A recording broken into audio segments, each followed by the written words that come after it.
Et bonjour, c'est Nicolas de l'Immobilier Compagnie, bienvenue dans cette nouvelle émission. Et dans cette émission, on va parler du plus gros propriétaire foncier de France. Et ça va être une émission assez singulière, une de ces émissions qui justifie qu'on a switché et qu'on a mis de côté les qui veut être mon associé pour parler des héritages. Et crois-moi que j'ai quand même un petit peu checké. À part les quelques meurtres qu'il y a eu au début, là maintenant on va taper que sur des personnalités comme celle-ci.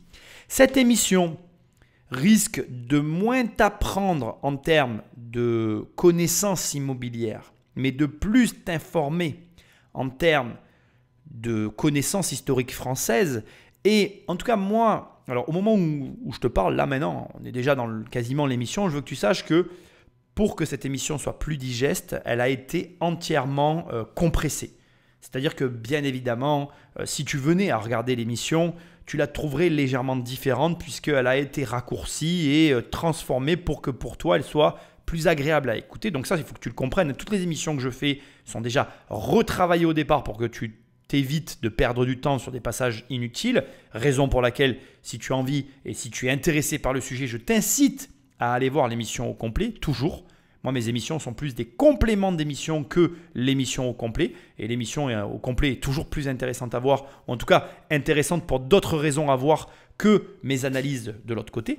Mais surtout, et ça c'est ce que je veux préciser, on va voir un aspect de la France dont on ne parle jamais assez et un aspect de la richesse, de l'argent, de l'enrichissement qui est trop peu évoqué parmi toutes les possibilités qui s'offrent à nous et qui nous sont proposées actuellement dans le monde moderne dans lequel nous vivons. Donc je pense que cette émission, qui est pour moi un petit peu surprenante, je dois le reconnaître, et qui j'espère te surprendra aussi, va t'emmener dans les méandres d'un personnage très connu à son époque, très peu connu aujourd'hui par notre génération, de manière tout à fait étrange aussi, et je dois le reconnaître, j'ai une étrange sensation, puisque personnellement, je pense que dans mon enfance, j'ai dû, d'une manière ou d'une autre, être confronté à ce personnage, mais pourtant, il ne m'a pas marqué plus, ou en tout cas outre mesure. Et, encore plus étrange, la temporalité de cet individu, donc pour l'instant, je te garde l'anonymat le plus complet, eh bien, va rattraper la nôtre. Tu vois, alors moi, je suis surpris. Une affaire qui date du siècle dernier s'achève quasiment à quelques années du moment où tu vas écouter ce podcast. Donc je trouve ça fabuleux parce que c'est vraiment quelque chose qui est pour moi étrange dans tous les sens du terme. Et en plus, je pense pouvoir amener encore une fois une opinion différente de celle qui est délivrée ici et qui, je l'espère, te permettra de comprendre à une autre mesure l'histoire que cache le plus gros propriétaire foncier de France. Bref, sans plus de transition, et avant d'attaquer l'émission, je te rappelle que tu dois prendre le téléphone d'un ami et que tu dois l'abonner sauvagement à cette émission. Et alors, j'ai adoré parce que ce week-end, et je te fais un clin d'œil, d'accord, oui, je le fais tout à fait officiellement dans cette émission, j'ai rencontré l'un des auditeurs de ce podcast qui m'a dit « Attends, je vais prendre ton téléphone et je vais l'abonner sauvagement à l'émission. » Je sais qu'il se reconnaîtra et j'ai passé un super moment à boire un coup avec vous dans ma ville. Voilà. Parce que bon, bref, je vous croise aussi quand même. Je parle avec vous les gars et c'est grâce à vous que j'existe. Alors je peux que vous remercier de faire vivre ce podcast que j'aime toujours autant faire depuis toutes ces années. Petite parenthèse d'ailleurs, vous l'avez vu, pas la semaine dernière, mais la semaine d'avant, j'ai raté une émission. Mais c'est avec ces ponts-là, je me suis trouvé dépassé avec le travail et tout. Ça faisait des années que ça ne m'était pas arrivé, j'en étais effondré, mais bon, que veux-tu? Je suis un être humain, je ne suis pas une machine. Bref, tu dois abonner sauvagement un de tes amis à cette émission ou alors tu me laisses des étoiles et un commentaire là où tu écoutes le podcast parce que ces émissions ne se référencent pas et j'ai besoin de toi. Sinon, tu vas sur immobiliercompagnie.com. Dans l'onglet livres, il y a mes livres. Tu cliques et tu les reçois dans la boîte aux lettres.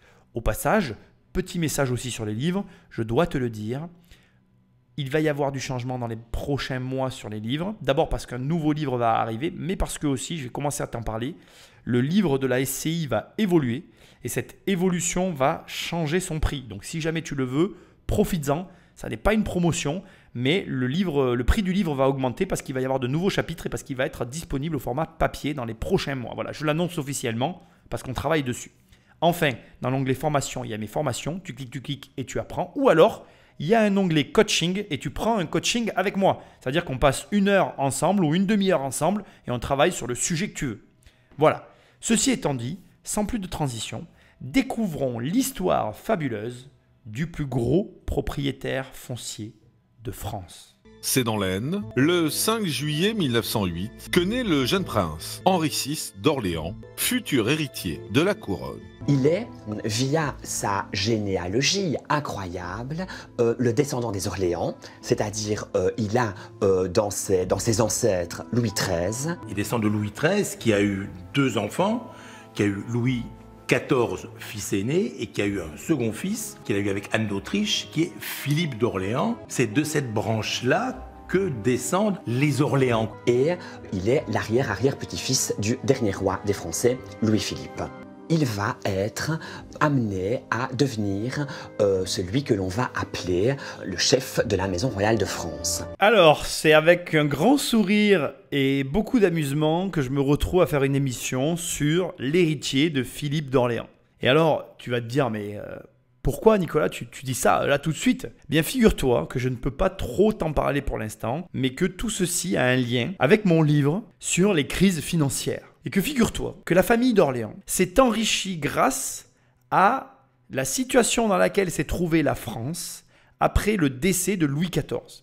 Alors pour l'instant, je ne peux pas trop t'en dire, bien évidemment, puisque nous sommes dans un podcast et que je n'ai pas ici parlé de mon futur livre, néanmoins achevé, néanmoins très proche de sa sortie.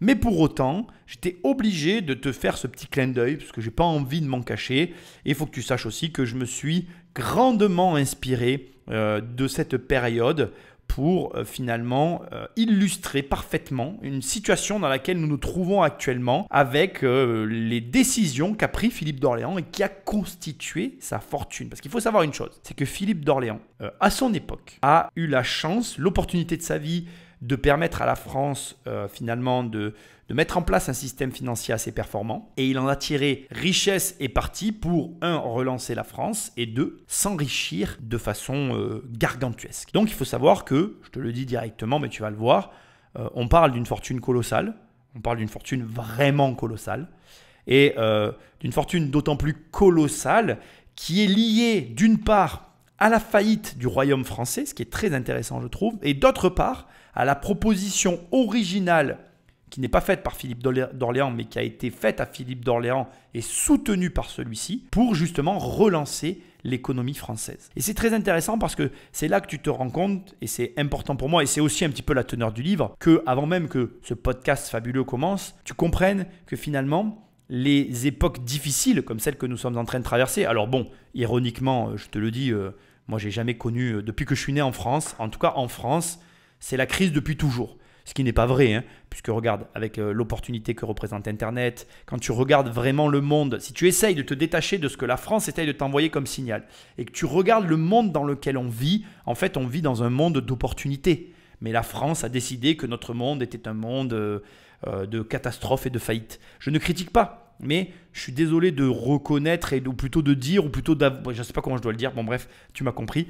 Je suis désolé de constater que, en tout cas, de mon point de vue, il y a bien plus d'opportunités que de catastrophes. Et même s'il y a des difficultés, ce sont ces difficultés qui créent les opportunités.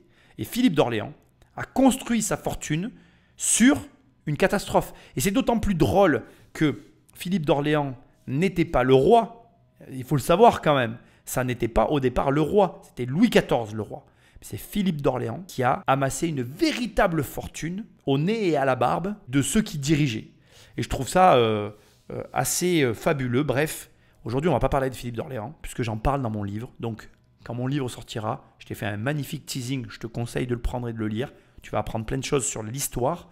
Et même si l'histoire ne se reproduit pas, elle se reproduit partiellement. Elle a des choses à nous enseigner. Et dans la projection que je fais de cette histoire, mon but est de te montrer au travers de ce livre, donc Survivre à une crise financière, qui n'est pas encore disponible, mais qui le sera très bientôt, eh bien que tu peux poser des actions qui te permettent de tirer ton épingle du jeu. Et c'est ce que je te souhaite. Bref, Philippe d'Orléans a fait fortune.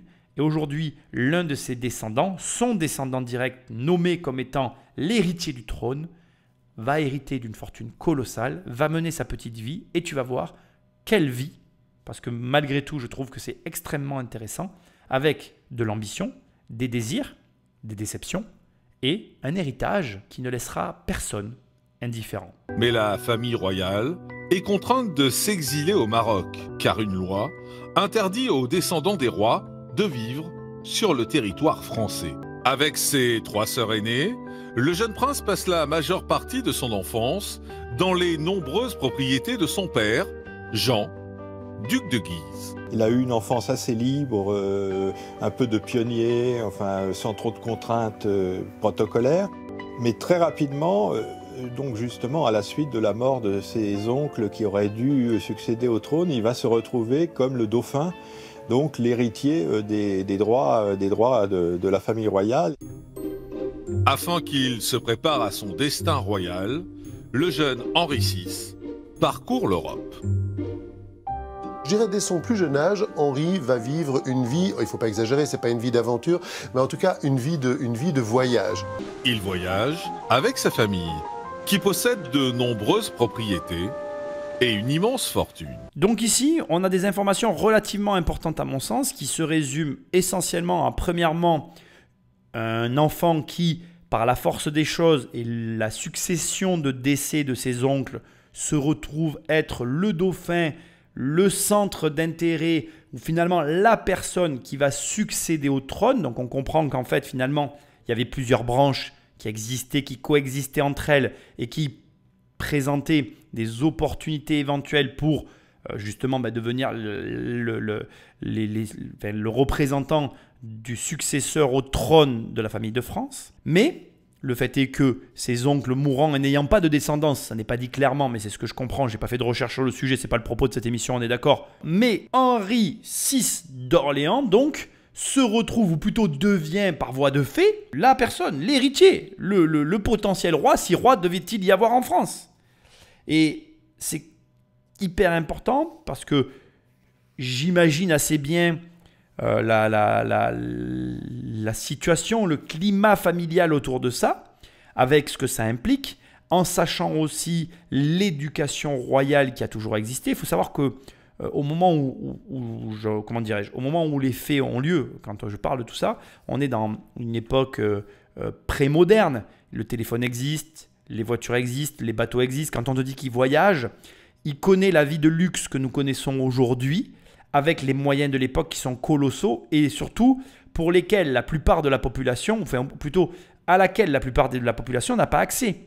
C'est-à-dire que là, très rapidement, on te décrit une vie qu'aujourd'hui certaines personnes vivent, beaucoup plus de personnes qu'avant vivent cette vie-là de voyage et de je vais habiter à gauche et à droite, mais là on parle d'une vie de voyage très particulière, très singulière. On parle d'une famille qui a des maisons partout en Europe et qui en plus a les moyens de s'acheter des maisons par-dessus les maisons qu'ils possèdent déjà. Là, on parle de familles qui ont des richesses qui sont à l'époque très rares, très peu répandues. On peut dire ce qu'on veut. La plupart des gens critiquent l'époque dans laquelle on vit, mais il y a de plus en plus de millionnaires et donc il y a de plus en plus de gens qui ont accès à cette vie-là. Mais à cette époque-là, une très infime partie de la population avait accès à ce type de vie-là. Donc il faut comprendre que, indépendamment du fait que la situation l'a posé sur un piédestal, il était déjà sur un piédestal. Donc si tu mets un gamin sur un piédestal, en plus sur un autre piédestal, enfin bref, que tu le mets plus haut que tout, dans une situation plus haute que tout, dans une société plus haut que tout, enfin tu comprends ce que je veux dire? J'essaye ici de simplement souligner un trait de caractère naissant ou présent chez cet enfant qui sera le ciment de l'affaire que nous allons suivre aujourd'hui. Je veux bien que tu comprennes qu'on est face à quelqu'un qui, indépendamment du fait qu'il ait ou pas une haute opinion de lui-même, a reçu une très haute éducation pour l'époque, a eu accès à un très haut niveau de richesse pour l'époque, a eu accès à un très haut niveau de connaissance pour l'époque, a eu culturellement une ouverture sur le monde exceptionnelle toujours pour l'époque. Et donc on était face à quelqu'un qui aujourd'hui se fondrait parfaitement dans la masse de l'époque cosmopolite dans laquelle nous vivons, mais qui pour l'époque était un ovni parmi les ovnis et qui devait avoir une considération et une vision de la populace. Pardonnez-moi mes propos, je ne les pense absolument pas, mais tu comprends ce que je veux dire. Il y avait de part, et je le crois en fait, je peux me tromper mais je le crois, je pense que quand tu donnes accès à un enfant, à de la connaissance, à de la culture, à de la diversité, au voyage, à tout ce à quoi il a eu accès, tu lui donnes aussi, indépendamment de ta volonté, une distance et une différence avec la moyenne qui peut s'avérer être à la fois son plus grand malheur, à la fois sa plus grande force et son plus grand bonheur. Parce que on peut se retrouver après malheureux face à autant de, comment je dirais, parfois tu vois, je veux dire, moi je ne suis pas la personne la plus, enfin comment dire, je ne suis pas la personne qui a le plus voyagé du monde, j'ai voyagé normalement je pense, il y a des gens qui ont beaucoup plus voyagé que moi. Par exemple, je pense que en son époque, Henri a sûrement bien plus voyagé que je n'ai jamais voyagé. Et je pense que donc son ouverture d'esprit est forcément plus grande que la mienne. Mais ce décalage, si je l'avais ressenti en le fréquentant, il l'aurait lui-même encore plus ressenti en me fréquentant. Et donc si tu veux, c'est une conviction très personnelle que je te partage, mais malheureusement je crois que l'argent procure aussi, qu'on le veuille ou non, à nos enfants, aux personnes qui nous entourent, cette ouverture que certains ont et que d'autres n'ont pas, et qui crée ce fossé finalement entre les individus. De la même manière qu'on ne peut pas négliger l'élément relativement rapidement placé au début de l'émission qui consiste à dire que les rois de France ont été chassés de la France par la menace qu'ils représentaient au pouvoir. Cet élément-là a dû le conditionner en tant que jeune enfant et jeune homme à vouloir s'impliquer grandement dans la vie française et à lui donner une ferveur envie de regagner ses terres. Tu comprends ce que je veux dire? C'est assez amusant. Ce que j'essaie de mettre ici sur le tapis, c'est que je pense qu'il avait la farouche volonté de revenir en France précisément parce qu'il y était interdit de séjour. Et que, comme on est tous faits les uns les autres en tant qu'être humain, si je t'interdis quelque chose, c'est précisément la chose que tu voudras le plus. Comme quoi, c'est assez ironique je trouve, l'argent n'achète pas tout. On avait là quelqu'un qui était riche, qui avait le choix et le loisir de vivre où il le souhaitait dans le monde, et le seul endroit où il souhaitait vivre par-dessus tout, c'était le seul endroit qui ne voulait pas de lui, Patrick Magnéto. Le comte de Paris entre en politique assez jeune dans les années 30. Son père est un prétendant honorable, très digne, mais complètement éteint, qui assume, je dirais, le minimum. Bon, quelques déclarations de temps en temps. Le comte de Paris, comme tout jeune homme, trouve que son père n'est pas ce qu'il faut être beaucoup plus actif. Et on est dans les années 30, montée du fascisme, du nationalisme. Donc il est jeune, il veut agir. C'est-à-dire qu'il va énormément agir, il crée des journaux, il essaye de prendre la parole. Avec aussi toujours cette conscience très très aiguë du fait d'être le réceptacle d'une légitimité. C'est-à-dire que lui, il estime que, de façon tout à fait légitime, il devrait être sur le trône de France, en tout cas après son père, et que c'est une injustice de l'histoire qui a fait qu'ils n'y sont pas. Ce jeune prince, moderne et ambitieux, ne laisse pas les femmes indifférentes. Et c'est à Paris qu'il fait la rencontre d'Isabelle de Bragance, une de ses cousines éloignées et princesse du Brésil. Entre eux, c'est le coup de foudre. Et en 1931, ils se marient à Palerme, en Sicile. Ça, c'est vraiment un mariage royal tel qu'on pouvait les concevoir dans la grande histoire de France, et que vraiment des milliers de soutiens, de partisans se sont massés pour aller assister à ce mariage. Donc, c'était des véritables personnalités dont on parlait, je dirais, presque toutes les semaines. Il y a deux choses intéressantes ici. La première, moi, qui m'a interpellé au regard de cette émission, c'est le fait qu'ils étaient des personnalités et de façon assez amusante, si c'est le bon terme, je ne suis pas certain que ce soit le bon terme que j'emploie, le constat que je me suis fait ou que je me suis dit en regardant tout ça, qu'en fait aujourd'hui, j'ai la sensation que ça s'est éteint. Et ça remonte à très peu de temps au final. J'ai l'impression, tu vois, que, comment te dire, les années qu'on écoute, enfin, les années que j'écoute lorsqu'il donne les années, l'année du mariage, etc., c'est des années où mes grands-parents étaient en vie et mon grand-père étant décédé il y a peu de temps, c'est une époque qui me semble pas si éloignée que ça. Je sais pas si tu comprends ce que je veux dire. Et je me dis, c'est fou parce que moi, dans ma jeunesse, même si il y a des noms évoqués dans cette émission qui me parlent et que j'ai la sensation de reconnaître certains personnages qui me semblent d'avoir déjà vus à la télévision, je trouve que ça s'est complètement perdu, complètement éteint, en tout cas dans notre pays, et que de façon aussi très ironique, je ne sais pas aussi si c'est les bons termes que j'emploie, hein, là il ne faut pas que tu m'en veuilles, je suis un petit peu perplexe sur cette émission, je me demande en quoi c'est bon finalement que tout ça se soit éteint, parce que, encore une fois, je suis la personne qui te répète tout le temps que quand tu vas à Paris, tu ne visites pas les banlieues. Et toutes ces banlieues qu'on construit, tous ces immeubles pourris, même les immeubles neufs, hein. Ah, c'est super, avec leur loi climat, DPE, machin, ils nous font plaisir. Moi, aujourd'hui, la seule loi qui m'intéresserait, c'est comment on fait pour permettre à notre société de reconstruire des immeubles haussmanniens. Comment pourrions-nous faire pour que le bâtiment français retrouve le savoir qu'il a égaré dans un coin de sa tête? Et quand j'entends ça, je me dis quelque part, d'une manière ou d'une autre, nous sommes, toi comme moi, des investisseurs, on attache quand même d'une certaine manière une forme d'importance au patrimoine et donc directement ou indirectement à l'héritage. Et je me dis, quel héritage laissons-nous derrière nous? Aujourd'hui, quand tu vois les immeubles qu'on construit, même les Américains, et je suis désolé de dire ce que je m'apprête à dire, les Américains avec leur building, on aime ou on n'aime pas, je m'en fous, mais ils ont leur style finalement. Moi, je ne suis pas là un grand fan des buildings, je le reconnais. Mais ils ont quand même leur style. Nous, on n'a plus de style. Va à Montpellier. C'est l'absence du style. C'est le gros bordel. Tu regardes les immeubles, ils ont chacun une couleur. Il n'y a même pas de cohérence. Tu es là, tu te dis, mais qui a autorisé ça? Et après, à toi, quand tu veux mettre du PVC sur un immeuble un peu vieux, on te dit, mais t'es pas du PVC. Tu as juste envie de répondre, foutez-vous pas de ma gueule, s'il vous plaît. Vous faites n'importe quoi partout. Et à moi, vous venez m'embêter. Il y a une incohérence totale qui s'est dégagée. Et là, face à ces familles royales qui se mariaient et qui allaient, mais il y a une centaine d'années en arrière, 1930, on est en 2023, une centaine d'années finalement, c'est voilà 2 générations, eh bien, avaient encore une importance dans le cœur de la population. Et aujourd'hui, chez nous, je ne sais pas toi, mais on nage dans une totale indifférence vis-à-vis de ces familles-là. Question que j'ai à te poser avec ce podcast. Connaissais-tu la famille d'Orléans? Avais-tu seulement conscience qu'il vivait encore parmi nous? Parce que tu vas voir, Henri d'Orléans a et aura des enfants, et ces enfants sont toujours vivants de nos jours. En as-tu seulement conscience? Bref.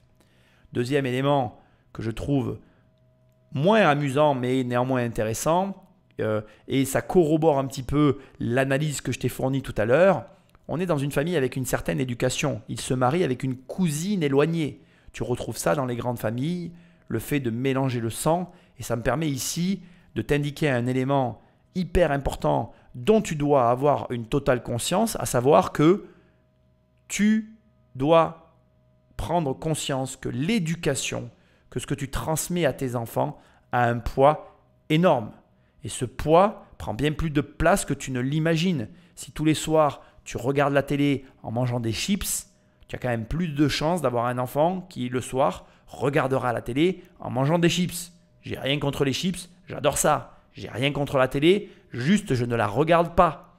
Mais interroge-toi réellement sur ce que tu es en train de transmettre à tes enfants et ne t'interroge pas en mode « qu'est-ce que je leur donne ?» Non, non, demande-toi simplement ce que tu fais au quotidien, ce qu'ils voient et ce qu'ils interprètent de ce qu'ils voient de toi au quotidien, et est-ce que ce qu'ils perçoivent de ta personnalité est réellement ce que tu veux leur transmettre?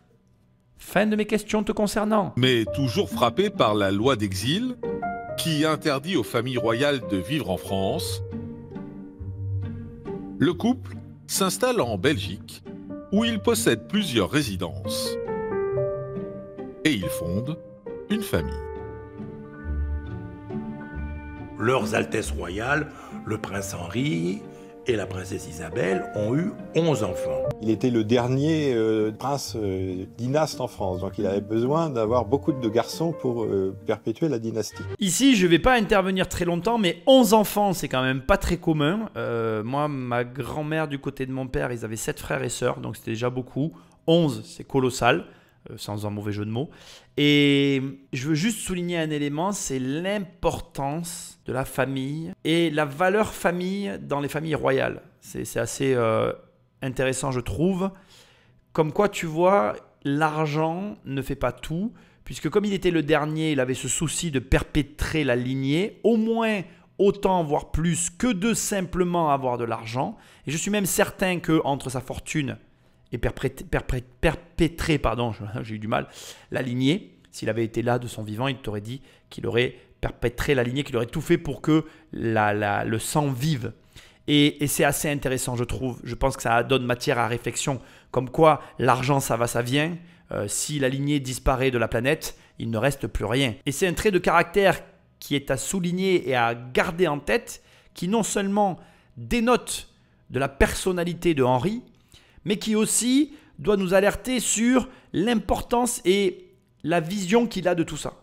Même si, à ce stade, on va commencer à attaquer l'histoire et la vie d'Henri dans le dur, dans la réalité, moi je veux que tu gardes ici un élément essentiel, c'est que finalement on sait très peu de choses sur son éducation, on ne peut que la supputer, mais aussi on ignore complètement finalement ce qui pour lui a réellement de l'importance et ce qui n'en a pas. Moi je ne fais que des déductions, en définitive je ne sais même pas qui il était, mais on ressent déjà, je trouve, au travers du peu d'éléments que l'on a, la dureté de la personne, l'ambition d'un côté et la dureté de l'autre pour justement parfaire à son ambition, mais aussi pour faire en sorte que sa dynastie existe et reprenne la place qui, selon lui, était son dû, en fait, son droit le plus légitime, ce que je peux entendre et comprendre.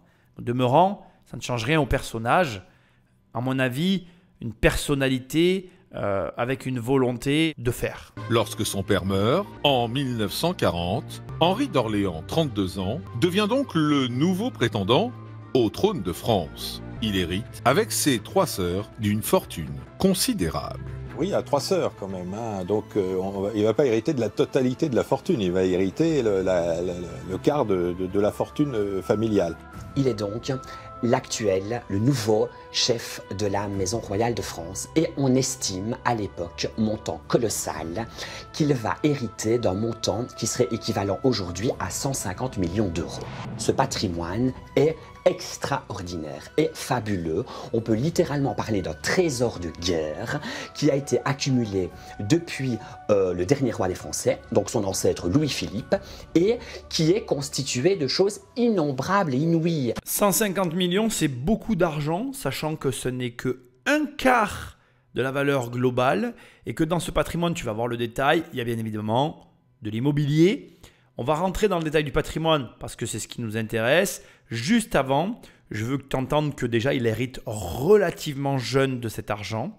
Et je veux que tu entendes aussi que, bien évidemment, plus tu hérites jeune de montants aussi importants, plus tu passes de temps à pouvoir en profiter, plus tu as de temps pour en profiter, plus je pense que ça pervertit ton jugement. Et ce n'est pas négatif ce que je suis en train de te dire. Pour commencer, à ce stade, moi je suis plutôt favorable aux héritages. Je ne pense pas que l'héritage soit gage de la réussite de quelqu'un. Je vais même aller au-delà de ça. Je pense que tu as plein de situations, toutes différentes les unes des autres. Tu donnes le même héritage à chacun des enfants qui ont ces fameuses situations différentes les unes des autres. Chaque enfant ne finira pas à héritage équivalent avec la même fortune à la fin de sa vie. Ça montre que ça n'est jamais une question d'argent. Ça n'est qu'une question de comportement.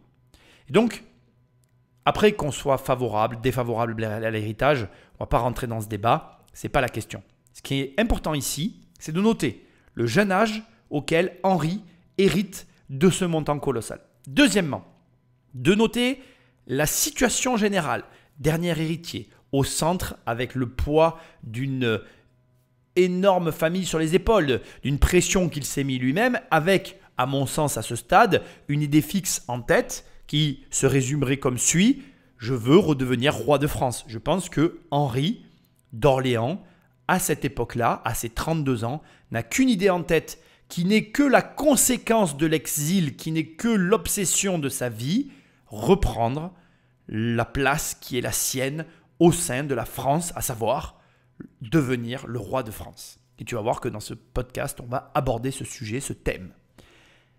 Il y a un élément intéressant, je trouve, et que je suis obligé ici de ramener, c'est la place de l'ambition dans la vie, et qui va être un peu, je pense que tu le comprends, la trame de fond de cette émission.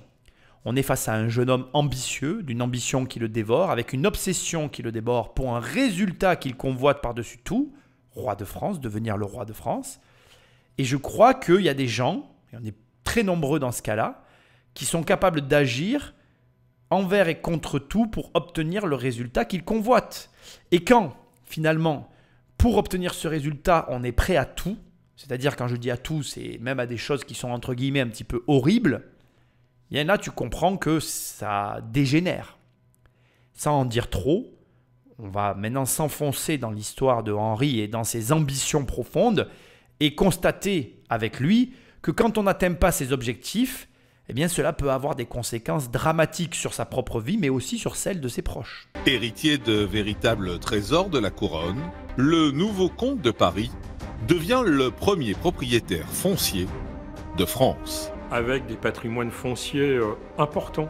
Des patrimoines fonciers qui sont constitués pour la pérennité. Ce sont essentiellement des bois, des forêts, des lacs. Avec ses 3 sœurs, le comte se partage également la propriété d'une dizaine de palais situés partout en Europe et en France. Mais aussi des monuments historiques comme la chapelle de Dreux et le château d'Amboise.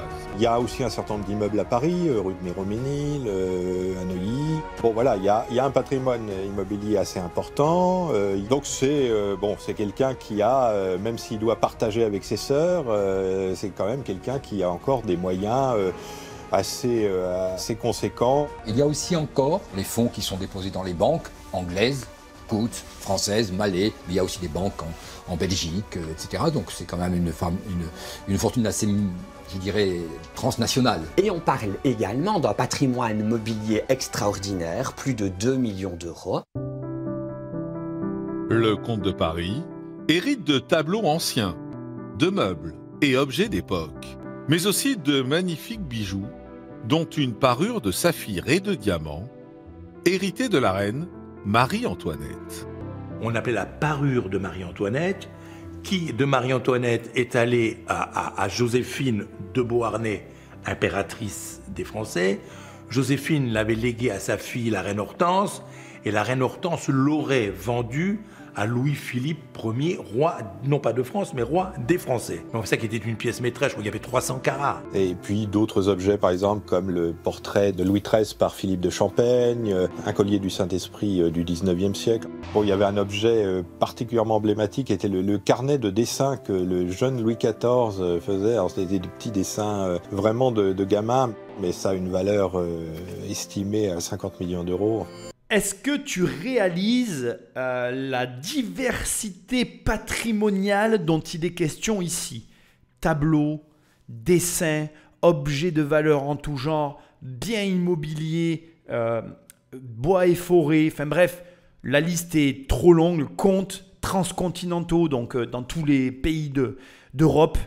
On parle comme on le dit, d'une fortune colossale qui ne représente qu'un quart de la fortune familiale, puisque c'est une division déjà, une division, c'est pas beau de parler comme ça, c'est déjà une parcellisation d'un héritage précédent, donc du père de Henri VI, dont il reçoit que un quart, puisque ses 3 sœurs reçoivent les 3 autres quarts, et malgré tout, ce quart-là est déjà impressionnant. Alors après, il y a des éléments pour lesquels je n'ai pas fait de recherche, certes, mais sur lesquels j'ai quand même des présomptions. Seul garçon d'une fratrie de 3 filles, j'aurais,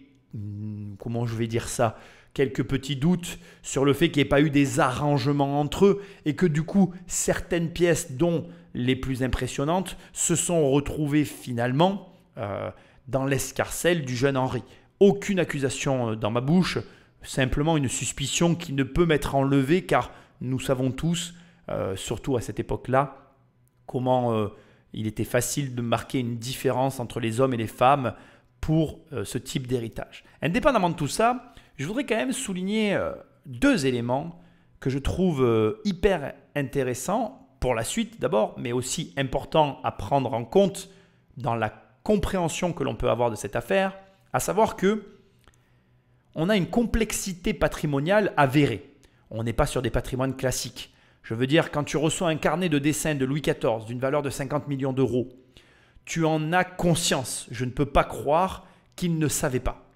Je ne peux d'autant pas croire qu'il ne savait pas en ayant vu entièrement l'émission et en l'ayant préparé pour toi. Je sais qu'il savait.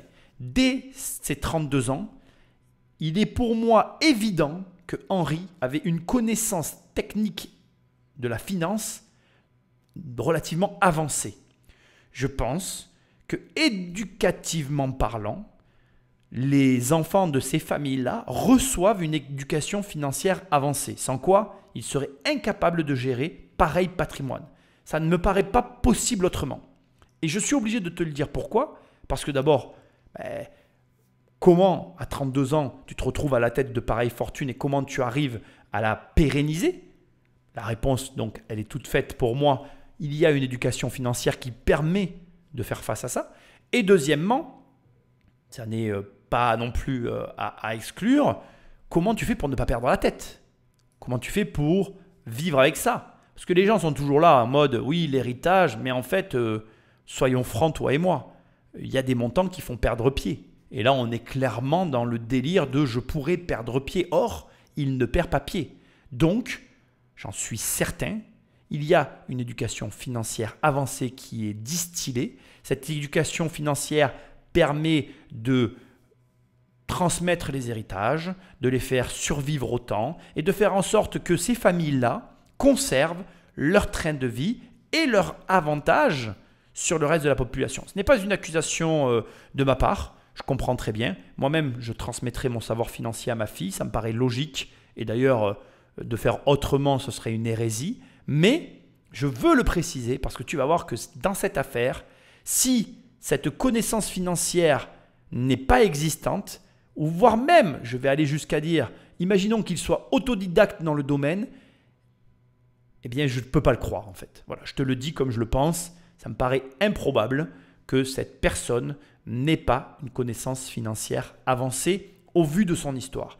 Et précisément à cet instant-là, au moment où il hérite, pour pouvoir justement faire face à la fois à la pression que ça représente, à la fois pour garder la tête froide et arriver à vivre avec un aussi gros patrimoine, il n'y a pas d'autre explication pour moi qu'il possédait les connaissances nécessaires pour faire perdurer, pour faire fructifier et pour entretenir ce patrimoine exceptionnel.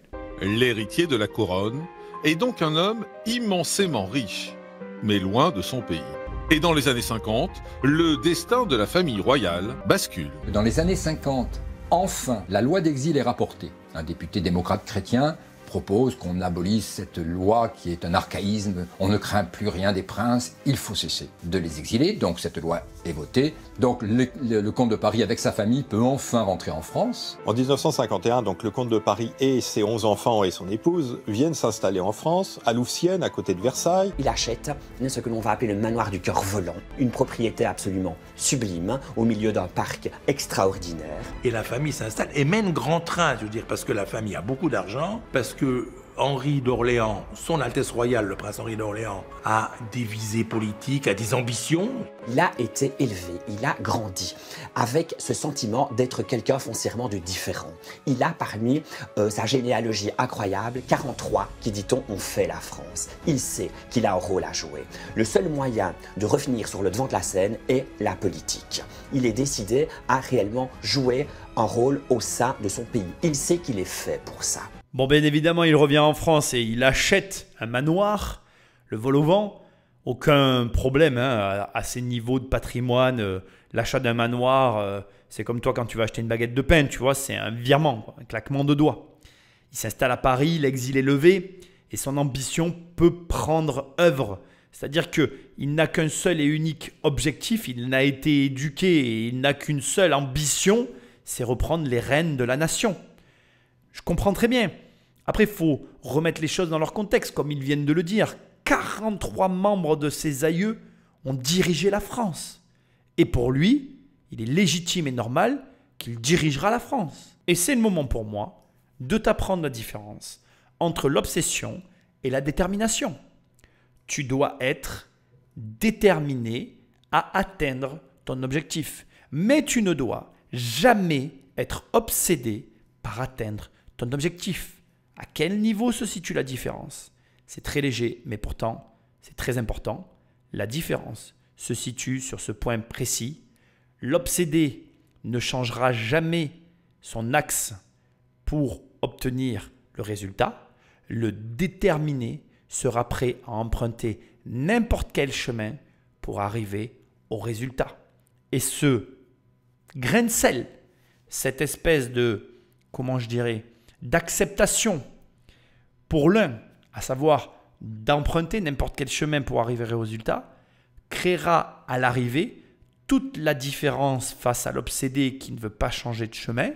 Pourquoi? Parce que l'obsédé détruira tout pour rester sur le chemin, alors que le déterminé pourra se fondre dans la masse pour arriver au résultat. Attention, quand je dis se fondre dans la masse, ça ne veut pas dire devenir n'importe qui pour obtenir ce que l'on convoite. Ça veut justement dire être capable qu'il y va y avoir des changements qui vont s'opérer, que ces changements auront des conséquences, que l'on devra s'adapter et que de cette adaptation naîtra le résultat convoité.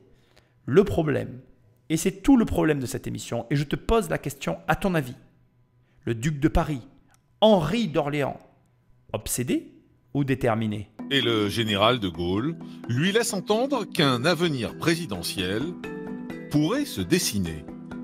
Et il lui assure même son soutien. Le général de Gaulle et le comte de Paris vont commencer dans les années 50 une espèce de dialogue. De Gaulle, de temps en temps, donne au comte de Paris des espoirs en lui disant « Préparez-vous, en 65, je ne représenterai pas aux élections ». Il vous reste 3 ans pour vous préparer. Ce qui laisse sous-entendre pour le comte de Paris que le général de Gaulle serait doucement en train de lui dérouler un tapis rouge pour pouvoir reprendre en quelque sorte le pouvoir. Il y en a eu des dizaines, des douzaines de réunions entre eux. Et le général de Gaulle, qui donc n'était pas fermé à l'idée d'une monarchie, voulait transmettre, si j'ose dire, la France au comte de Paris. Son idée est simple et difficile à la fois, serait de reconquérir le pouvoir via la politique et une fois en place, d'organiser un référendum pour demander aux Français s'ils souhaitent, oui ou non, le rétablissement de la monarchie. Et puis ils en parlaient tous les deux et ils faisaient parvenir des dossiers. Et le prince se sentait évidemment pousser des ailes, je veux dire, se sentait évidemment que l'idée le séduisait beaucoup. Dès lors, toute la fortune familiale doit servir à subventionner la restauration de la monarchie. Il va reprendre une activité politique assez importante. Mais en même temps, quand je dis assez importante, j'exagère, elle est quand même confinée à des milieux assez restreints, des milieux parisiens, des milieux de décideurs. Sa propriété, à quelques kilomètres seulement de Paris, va lui permettre de recevoir tous les notables et toutes les personnes qui comptent. Il invitait les ministres, il invitait les députés, Edgar Faure par exemple, tout cela, les gens, toute la, je dirais, la haute classe politique des années 50-60 ont défilé au cœur volant et donc ça coûtait beaucoup d'argent. C'est vraiment des dîners qui vont prendre la forme de réunions, qui vont permettre de tisser des liens professionnels, politiques et qui vont permettre au comte de Paris de pouvoir de plus en plus se rapprocher des échelons du pouvoir. Et le comte de Paris, comme tout prétendant, ce qui est extraordinaire, et comme tout prince en fait, est un caméléon. Je ne pense pas qu'on puisse dire qu'il ait des convictions. Je pense que c'est un homme qui a compris, inconsciemment ou consciemment, qu'un prétendant doit prétendre et donc doit réussir un jour à régner. Et donc il faut se couler dans le moule. Épouse et enfants se retrouvent ainsi instrumentalisés pour servir l'ambition monarchique du père. L'air de rien, le comte de Paris, à l'époque, il est très moderne. C'est-à-dire qu'il a compris le pouvoir de l'image. Il a vu les journalistes arriver chez lui et comme il a l'avantage d'être un père de famille nombreuse, eh bien, il veut absolument mettre cette famille en scène. Et pour consolider son influence en Europe et resserrer les liens politiques avec l'Allemagne, il organise le mariage de son fils aîné, Henri, avec une princesse allemande. Alors sache que les historiens sur les rapports entre le comte et De Gaulle n'ont pas pas vraiment d'accord. Enfin, moi, je fais quelques recherches, on ne va pas s'égarer là-dedans. En tout cas, ici, ce que j'essaye de faire ressortir et les éléments que j'ai conservés, c'est essentiellement que le comte n'a qu'un seul finalement. Si tu me disais, Nicolas, résume-moi la vie du comte, qu'est-ce qu'il a fait dans sa vie, le mec? Voilà, enfin, le mec, c'est pas gentil de parler comme ça de lui. D'ailleurs, j'ai beaucoup de respect pour cet homme. Mais qu'a-t-il fait durant sa vie? Il a brigué le pouvoir. C'est un homme ambitieux, intelligent, que je crois d'une énorme intelligence, qui a tout mis en œuvre. Tout mis en œuvre. Je ne peux pas le lui reprocher. Tu le vois dans ses yeux. D'ailleurs, il est allé au-delà du raisonnable. J'ose le dire. Je pense qu'il a, on le comprend très bien. Certains vont dire instrumentalisé. Mais c'est dans leur éducation. C'est difficile d'employer des termes quand la personne elle a été éduquée comme ça. Il faut comprendre qu'avant de juger, il faut arriver à se dire, ok, il est né dans une famille royale, avec une éducation royale et tout ce que ça implique. Quand Henri d'Orléans marie son fils Henri, 7e du nom, donc Henri VI marie Henri VII d'Orléans, avec la princesse allemande. Certains vont dire c'est un mariage arrangé, c'est un mariage provoqué par le père pour consolider le couple franco-allemand dans le but de devenir un jour président, roi, je ne sais que sais-je de France. Oui, mais quand c'est ta nature, quand c'est issu de ton éducation, alors certains vont me dire oui mais c'est pas parce qu'on te l'a appris que tu dois le faire. Enfin bon, c'est quand même facile de reprocher aux autres ce que toi-même tu fais. C'est quand même facile de montrer du doigt un défaut que toi-même, tu reproduis dans ta maison. Ça veut dire quoi? Ça veut dire que on fait exactement comme lui. On est issu de notre éducation. Quand tes parents t'ont dit toute ta vie, que sais-je, moi, que par exemple, tel type de personnalité, il ne fallait pas les fréquenter parce que blablabla. Ou par exemple, quand on t'a dit « Oh là là, les gens qui gagnent de l'argent vite, c'est forcément des arnaqueurs. » Ben oui et non en fait. Oui et non. Il y aurait plein de stéréotypes qu'on pourrait évoquer ensemble, pour lesquels il y a matière à discussion, pour lesquels il y aurait tout un sujet où il serait peut-être intelligent de remettre en cause notre éducation. Et pourtant, nous ne le faisons pas. Donc ce que je veux te dire, c'est que oui, il ne recule devant rien, oui, il agit et met tout en œuvre pour obtenir ce qu'il convoite, mais ça, moi personnellement, ça ne me dérange pas. Alors le coup des enfants, il faut que tu saches que ces enfants l'ont toujours vouvoyé, qu'il a toujours eu un rapport avec eux très particulier. Qui plus est, les punitions étaient parfois de l'ordre de l'humiliation et que voilà, il y a matière à discuter sur le rapport familial entre les personnes. D'autant que c'est avéré entre lui et sa femme, c'était pas non plus... Bref, on va avoir l'occasion d'en reparler. Ce que j'essaye de te dire, c'est qu'effectivement, il y a des côtés sombres du personnage. Après, je ne cherche pas à prendre sa défense, mais j'aime bien le faire aussi. On est à une autre époque, une époque où les enfants n'étaient pas considérés comme ils le sont aujourd'hui. Et d'ailleurs, j'en profite pour le dire, tu peux ne pas être d'accord avec moi, mais je pense qu'on est tombé dans l'excès inverse. Aujourd'hui, les enfants, je ne vais pas dire qu'ils sont trop considérés, mais on leur en donne peut-être aussi un petit peu trop, tu vois. Alors là, à l'époque, c'était clairement pas assez, c'était pas justifié, on était à la limite de la méchanceté, mais aujourd'hui, on est aussi à la limite de l'absurde, tellement il y a de choses, quoi, tu vois. Donc bon, entre les deux, il existe quelque chose, pour l'instant, on l'a pas encore découvert. Mais au demeurant, voilà. Ce que je veux dire, c'est que c'est quelqu'un qui ne recule devant rien, qui est prêt à tout utiliser. En gros, je vais même le dire, je pense que pour lui, la fin justifie les moyens, d'accord ? Ce qui, selon moi, n'est pas toujours ce qui s'avère être le plus opportun comme choix et stratégie de vie. Mais bon, c'est la vie qu'il a choisie, c'est ce qu'il a choisi et c'est ce qu'il a fait. Voilà. Après, encore une fois, j'insiste, mais il a brigué le pouvoir toute sa vie et De Gaulle a joué avec ce désir ardent qui habitait le prince, le comte de Paris. Et c'est vrai que j'ai même fait des recherches là-dessus parce que ça m'a interrogé. Je me suis dit, tiens, pourquoi De Gaulle a donné de l'espoir à cet homme-là? C'était franchement assez étrange. Puisque dès qu'il en a eu l'occasion, on va le voir, il le prendra le pouvoir. Je parle de Gaulle. Donc, à quoi bon discuter? Par contre, je profite de ce passage pour te dire un petit truc très rapide. Sois très vigilant avec les personnes avec lesquelles tu échanges. Regarde le comte. Il échangeait avec De Gaulle qui a nourri son obsession et qui, en la nourrissant, je vais te dire des choses que j'ignore complètement, mais d'une certaine manière, s'en est servi. Elle a été plus utile à De Gaulle que ce qu'elle n'a été au comte, puisque lequel des deux a eu ce qu'il voulait? De Gaulle. Donc, fais très attention. Encore une fois, dans cette émission, je t'ai parlé de l'obsession et de la détermination. Quelqu'un de déterminé, il trouvera toujours une solution. Mais quelqu'un d'obsédé, si par malheur, quelqu'un discerne ton obsession et si par malheur toujours il arrive à en jouer, alors tu te retrouveras comme le comte. Bref, je ne vais pas non plus rentrer dans cette partie-là de l'histoire, elle ne nous intéresse pas. Nous, ce qu'on veut, c'est qu'on parle de l'héritage. C'est pas tout de suite, mais c'est bientôt. Et la stratégie du comte va s'avérer payante. Au fil des années, il gagne en influence dans les milieux politiques de tous bords et on se presse aux portes de son manoir. Et là, il y a un véritable jeu de rôle qui se met en place avec beaucoup de visiteurs qui veulent le voir parce qu'on ne sait jamais.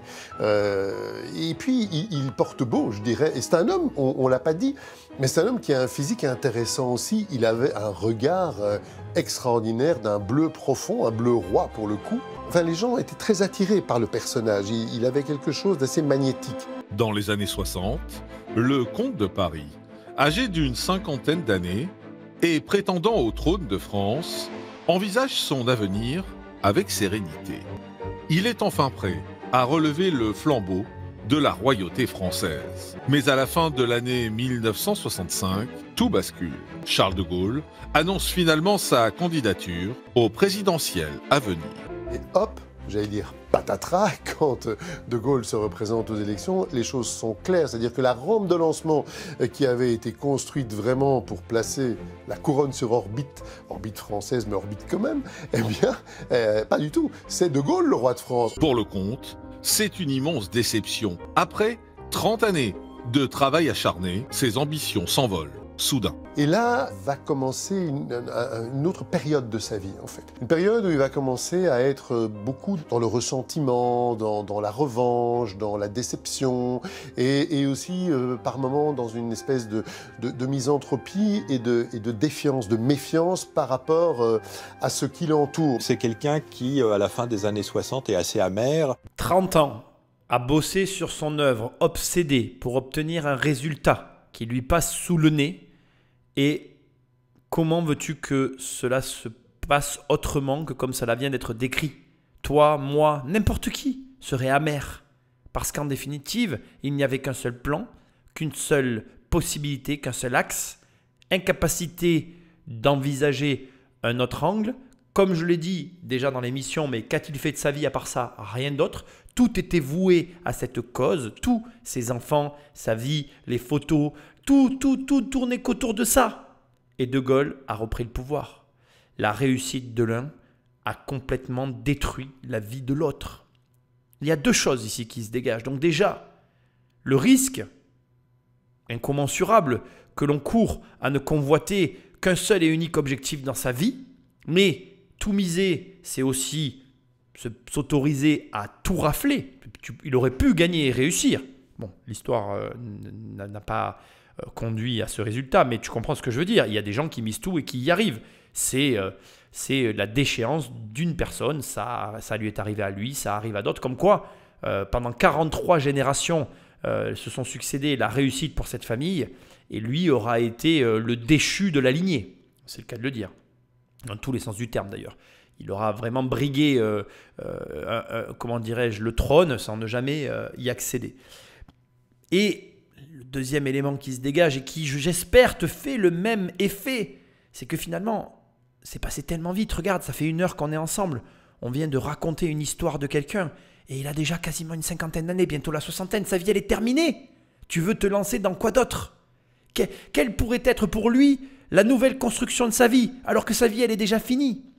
Ce qui doit aussi te faire tout de suite un parallèle avec un mec comme Ray Kroc qui, à cet âge-là, achète McDonald's et parce qu'il a une vie de misère, se retrouve dans la joie et le bonheur de tenir dans le creux de sa main la chance de sa vie. Et là, à ce moment précis de cette émission, un déclic doit se mettre en place dans ta tête. La richesse n'est effectivement pas, et encore mieux, l'héritage n'est sûrement pas la réponse. Regarde, on a un riche héritier qui a tout pour lui, qui ne voulait qu'une seule chose dans sa jeunesse, pouvoir revenir en France. Ça n'est pas lui qui l'a obtenu. Il a obtenu ça parce que un sombre député, alors sombre député, un député chrétien, lui a permis, au travers d'une loi, de revenir en France. Bref, ceci étant, après être revenu en France, le seul rêve de sa vie, l'autre rêve de sa vie, s'asseoir sur le trône de France, redevenir le roi de France. Et là, à la fin de sa vie, bien, il se rend compte, d'une manière ou d'une autre, que ce n'est plus possible, que même s'il se rééchinait de nouveau à la tâche, après 30 ans de travail acharné, il n'a pas réussi. Comment veux-tu? Enfin, moi, je me mets à sa place. Il y a un moment donné aussi, il faut savoir accepter sa défaite. Et là, il se retrouve finalement dos au mur, face à ce qui lui reste de sa vie, avec derrière lui toute sa vie qui est passée sans n'ayant fait qu'une seule et unique chose, avec obsession, sans s'être permis ou autorisé un autre grand projet de vie pour justement peut-être éviter de se retrouver dans la situation dans laquelle il se trouve à ce moment-là, à savoir la détresse, la tristesse, l'amertume, bref, tout ce que je ne te souhaite pas, mais donc, ironiquement, plein d'oseille et d'argent, à ne pas savoir qu'en faire, mais du coup, à ne pas avoir d'objectif dans sa vie qui en vaille suffisamment la peine pour se redresser et repartir. Et là, encore une fois, je te remets Ray Kroc sur le tapis, parce que quand tu prends la vie de Ray Kroc, repreneur de McDonald's qui l'a amené à des niveaux stratosphériques au même âge que Henri VI, comte de Paris, se retrouve lui, les bras ballants, effondrés sous le poids de l'échec, eh bien, d'un côté, au même âge, tu en as un qui a la niaque et a envie de partir parce qu'il n'a pas une thune et que de toute façon, il n'a pas le choix. Et de l'autre côté, tu as un riche héritier plein d'oseille qui ne sait plus quoi faire de sa vie et qui donc, écrasé par le poids de ses choix, se retrouve, même avec beaucoup d'argent, complètement dépourvu, tellement finalement il n'a pu et su que croire qu'à son seul et unique rêve dont il est en train de se rendre compte que ce n'est qu'une sombre illusion qui ne le mènera nulle part.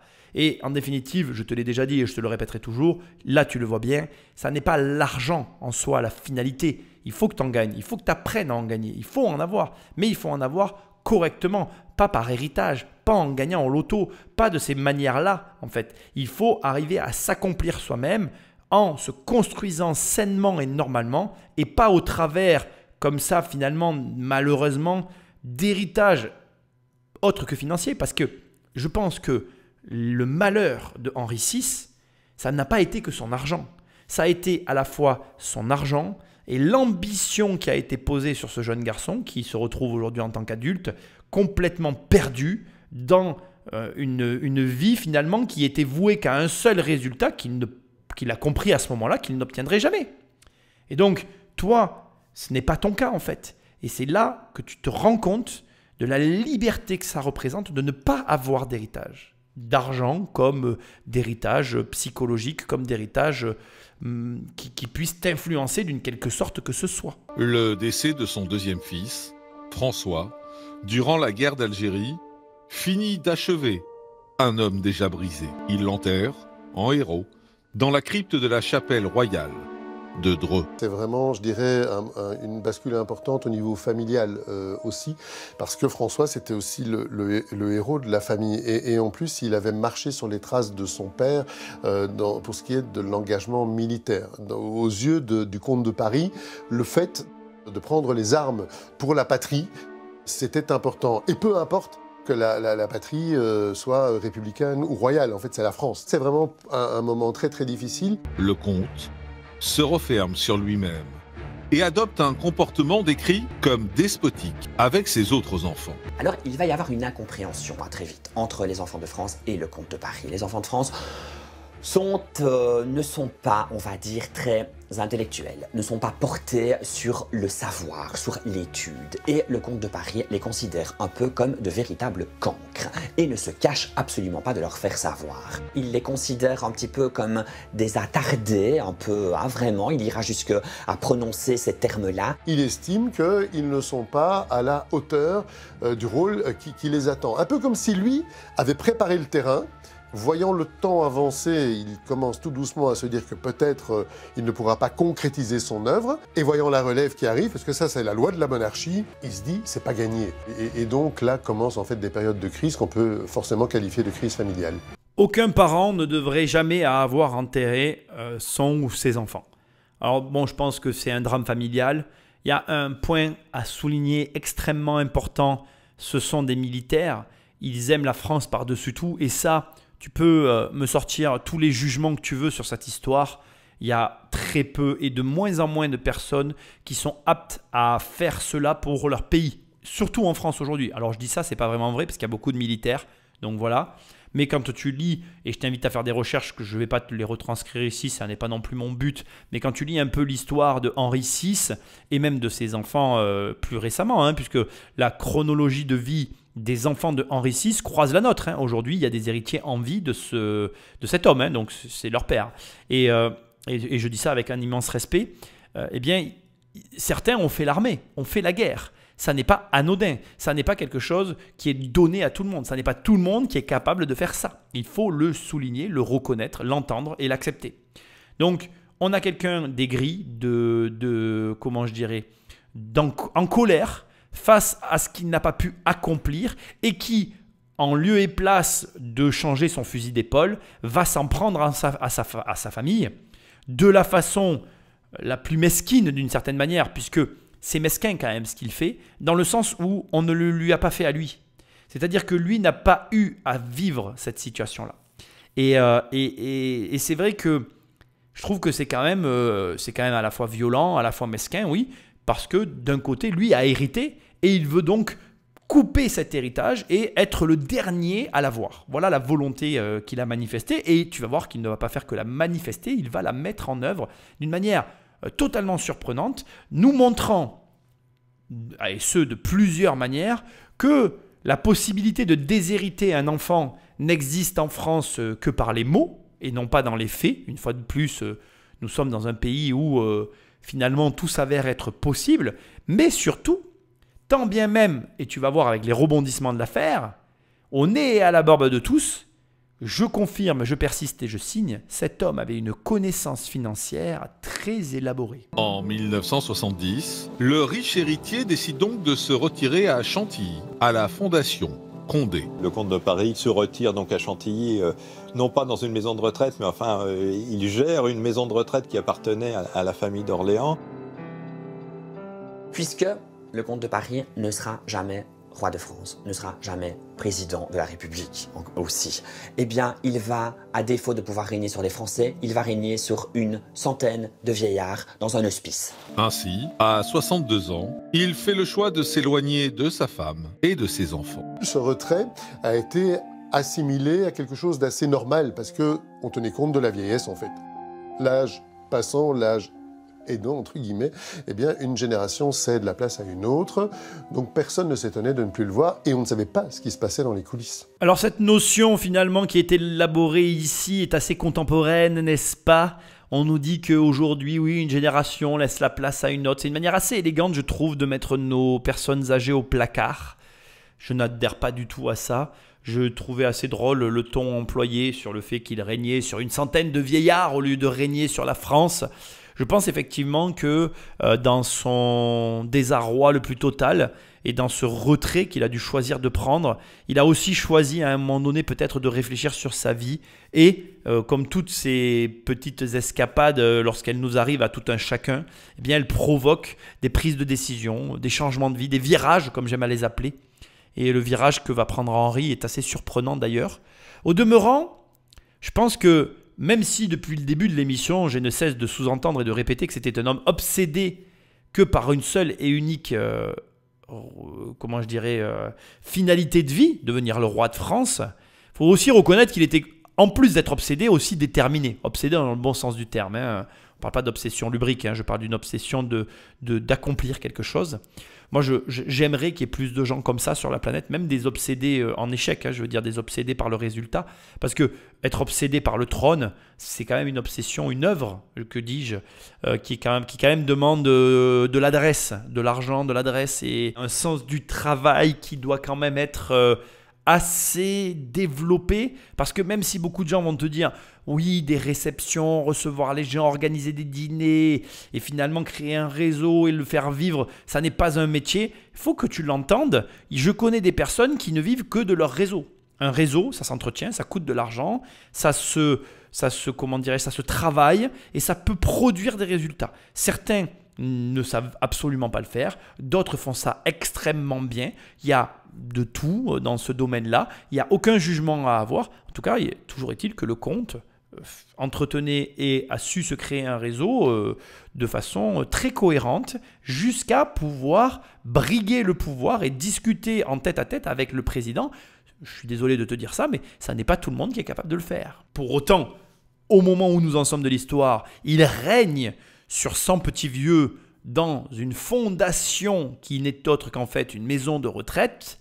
Et voyons maintenant les rebondissements surprenants qui vont arriver dans sa vie. Mais en coulisses, justement, c'est une toute autre vie, inconnue du grand public, que mène le comte. Et ce, grâce à sa rencontre avec une femme, Monique Friez, âgée d'une 50aine d'années. Madame Monique Friez, qui est un personnage que j'ai bien connu, qui était tout à fait étonnant, qui était pas du tout, qui avait pas beaucoup de sex-appeal, qui avait une perruque un peu de travers, enfin bon, qui était un personnage assez hors norme. Madame Friez a eu un début de vie modeste. Elle a été l'objet d'un jugement d'un tribunal d'instance au début des années 50, lui retirant, ce qui était rare à l'époque, la garde de ses 4 enfants, ce qui n'est pas rien. Elle va être la dame de compagnie d'un industriel français, Firmin Didot. Je crois que la relation a cessé et à l'époque, elle est disponible et elle veut bien s'occuper du comte de Paris. Elle entre à son service et devient rapidement indispensable. Et la relation entre le comte de Paris et la gouvernante se transforme. Ils deviennent amants et s'installe en 1976 en toute discrétion dans un pavillon en banlieue parisienne. Aux côtés du comte, Monique Friez mène alors grand train. Du comte de Paris. J'ai eu des années très très heureuses avec lui et quand je voulais aller au Maroc ou que Monseigneur désirait, j'avais qu'à téléphoner et puis voilà, nous partions là-bas, c'était organisé. Monique Friez va apporter quand même au comte de Paris ce que la comtesse de Paris était incapable de faire. Elle va s'occuper de lui, elle va lui préparer ses pilules, elle va lui apporter ses chaussons. Cette relation reste cachée et au cours des grands événements, comme pour ses 90 ans, c'est aux côtés de son épouse officielle, la comtesse de Paris, que le comte pose pour les photographes. Ce qui me touche beaucoup, c'est l'émotion et la gentillesse qui m'entourent. Pourtant, c'est auprès de Monique que le comte de Paris s'éteint le 19 juin 1999, à l'âge de 91 ans. Et le comte de Paris, héritier des rois de France, prétendant à la couronne orléaniste du pays de France, est décédé dans le pavillon de Madame Friez, qui était sa maîtresse. Il est mort là à 91 ans. Alors que, regardez, les rois de France sont morts sur des lits entourés de leur famille, de leur descendance, avec les archevêques et tout ce qu'on peut imaginer. Il est mort chez Madame Friez, le comte de Paris. Quelques jours plus tard, les obsèques se déroulent à la chapelle royale de Dreux, devant un parterre de personnalités venues des 4 coins du monde. Je suis allé à l'enterrement du comte de Paris, j'ai fait le reportage pour Match de l'enterrement du comte de Paris avec un service solennel. Je me souviens qu'il y avait les Monaco, il y avait du très très beau monde. Il y avait le roi d'Espagne, la sœur du roi d'Espagne, il y avait vraiment du très très beau monde. Toute la famille de France est soudée par le deuil. Mais Monique, elle, n'est pas conviée à la cérémonie. C'est l'occasion aussi d'ailleurs de réinstaurer ou de réinstaller dans l'esprit du public l'image de la famille de France en fait, qui a été un petit peu oubliée avec le temps. La comtesse de Paris et ses enfants qui n'avaient pas vu leur père, pour certains, depuis 10 ans, depuis un temps immémorial. Et toute la famille faisait comme si, je veux dire, c'était une cérémonie. C'était fascinant. On se cru chez Balzac, enfin, je veux dire, c'était de la comédie humaine. Henri VII, son fils aîné, reprend le flambeau et devient à son tour le nouveau comte de Paris. Incroyable. On est à la moitié de l'émission, je pense. Et là, tu comprends que donc, le comte Henri VI est mort d'une manière totalement normale, comme toi et moi, dans un petit pavillon de banlieue, très très très très loin de ce qui est censé être la mort d'un monarque. Mais en même temps, le monarque n'a jamais été monarque. On est face à un roi qui a toujours rêvé de l'être, mais qui n'a jamais été roi de France. Il s'est approché du pouvoir, il a flirté avec le pouvoir, il a tourné autour du pouvoir. Le pouvoir lui a fait croire, l'a leurré sur son éventuelle accession au trône. Ça l'a tué de l'intérieur, au point qu'il a tout détruit sur son passage, sa famille, son héritage. Il a tout détruit. Mais tu sais, ça fait... voilà, j'ai un peu bossé cette émission. Et là, je ne sais pas pourquoi, mais je ne suis pas choqué finalement. Je me dis, ça va avec la prestance du personnage. Je ne vois pas un conte sans, j'ai envie de dire, cette haute opinion de lui-même qu'il devait avoir. Je ne vois pas un conte sans cette immense ambition. Et je ne vois pas un conte sans ce comportement d'un petit peu ce qu'on pourrait dire être un enfant capricieux, mais en tant qu'adulte qui n'en est pas un, qui serait plutôt de l'acabit d'un conquérant, qui, déchu de sa croisade, finalement, dans un élan de folie qui les caractérise plus ou moins tous, je parle bien évidemment de ces personnes qui nous gouvernent, eh bien, voilà, un excès de colère viendrait malencontreusement à casser ce qui n'aurait pas dû être cassé. Et donc du coup, le plus surprenant, c'est le choix de sa deuxième compagne, de sa seconde vie. Mais c'est là que tu vois, et je trouve vraiment, j'aime beaucoup cette émission, de par finalement la nature rapide que l'on ressent à la lecture de celle-ci, et finalement, comme la vie peut être rapidement résumée. 91 ans de vie, résumée en 1 heure, et c'est ça aussi ta vie et la mienne. Alors la question que j'ai envie de te poser, c'est à quel projet tu es attelé, premièrement, parce que si tu n'as pas de projet de vie, ben, tu es malheureux en fait, de la même manière que lui en avait un trop grand, et ça sera la deuxième chose, ou alors tu as un projet de vie trop grand, et l'as-tu accompli ou pas? Mais dans les deux cas, tu dois avoir un projet de vie pour que ta vie ait un sens, pour que le jour de ta mort, on ait au moins quelque chose à dire, mais aussi et en même temps, ne pas planter complètement ta vie, alors planter c'est pas le terme, mais rater ta vie pour un projet qui n'est pas réalisable. Parce que là, et alors Dieu sait que moi, je suis corps et âme voué à mon projet et je suis touché par cette émission parce que d'un côté, je me dis, à quel niveau je situe ma réussite? N'y a-t-il pas un moment où je dois accepter de me dire, c'est peut-être le point que j'ai atteint actuellement, qui est le point de la fin, ou en tout cas le point de contentement de mon aventure, le reste sera ce qu'il est, mais commence à profiter de ce que tu as. Parce que, comme tout projet de grande envergure, on se donne corps et âme, et en se donnant corps et âme, on en oublie parfois l'essentiel. Et à l'inverse, quand le projet ne se réalise pas, comme dans le cadre du comte de Paris, le duc d'Orléans, ce n'est pas le duc d'ailleurs, mais c'est le comte de Paris, Henri d'Orléans, eh bien, à l'inverse, quand ça ne se réalise pas, on est malheureux et un homme malheureux fait le malheur. Donc, si tu veux, ce sont deux extrêmes de vie, ce sont deux possibilités de vie, mais malheureusement, c'est dans les deux cas ce que je ne te souhaite pas. Je te souhaite à la fois d'avoir un projet, à la fois d'avoir, je vais dire, la présence d'esprit, la capacité de finalement prendre du recul par rapport à ta situation et d'être en mesure de te dire « Ok, j'ai fait déjà tout ce chemin-là, il reste encore tout ce chemin à parcourir, mais à partir de maintenant, je vais profiter de ce que j'ai et je vais en jouir pleinement. » C'est important. C'est extrêmement important. Bien plus que ce qu'on peut l'imaginer. Parce que là, on assiste finalement à la déchéance d'une personne qui avait tout, mais qui, malgré qu'elle ait tout ce dont on pouvait rêver, ne voulait qu'une seule chose qu'elle ne pouvait avoir. Et cette seule et une chose qu'elle ne pouvait avoir, qui n'était pas l'argent, pas la gloire, pas... Bref, le trône de France, cette seule chose qu'elle ne pouvait avoir, a complètement et littéralement détruit sa vie et dévoré son âme. Je trouve que c'est fou en fait.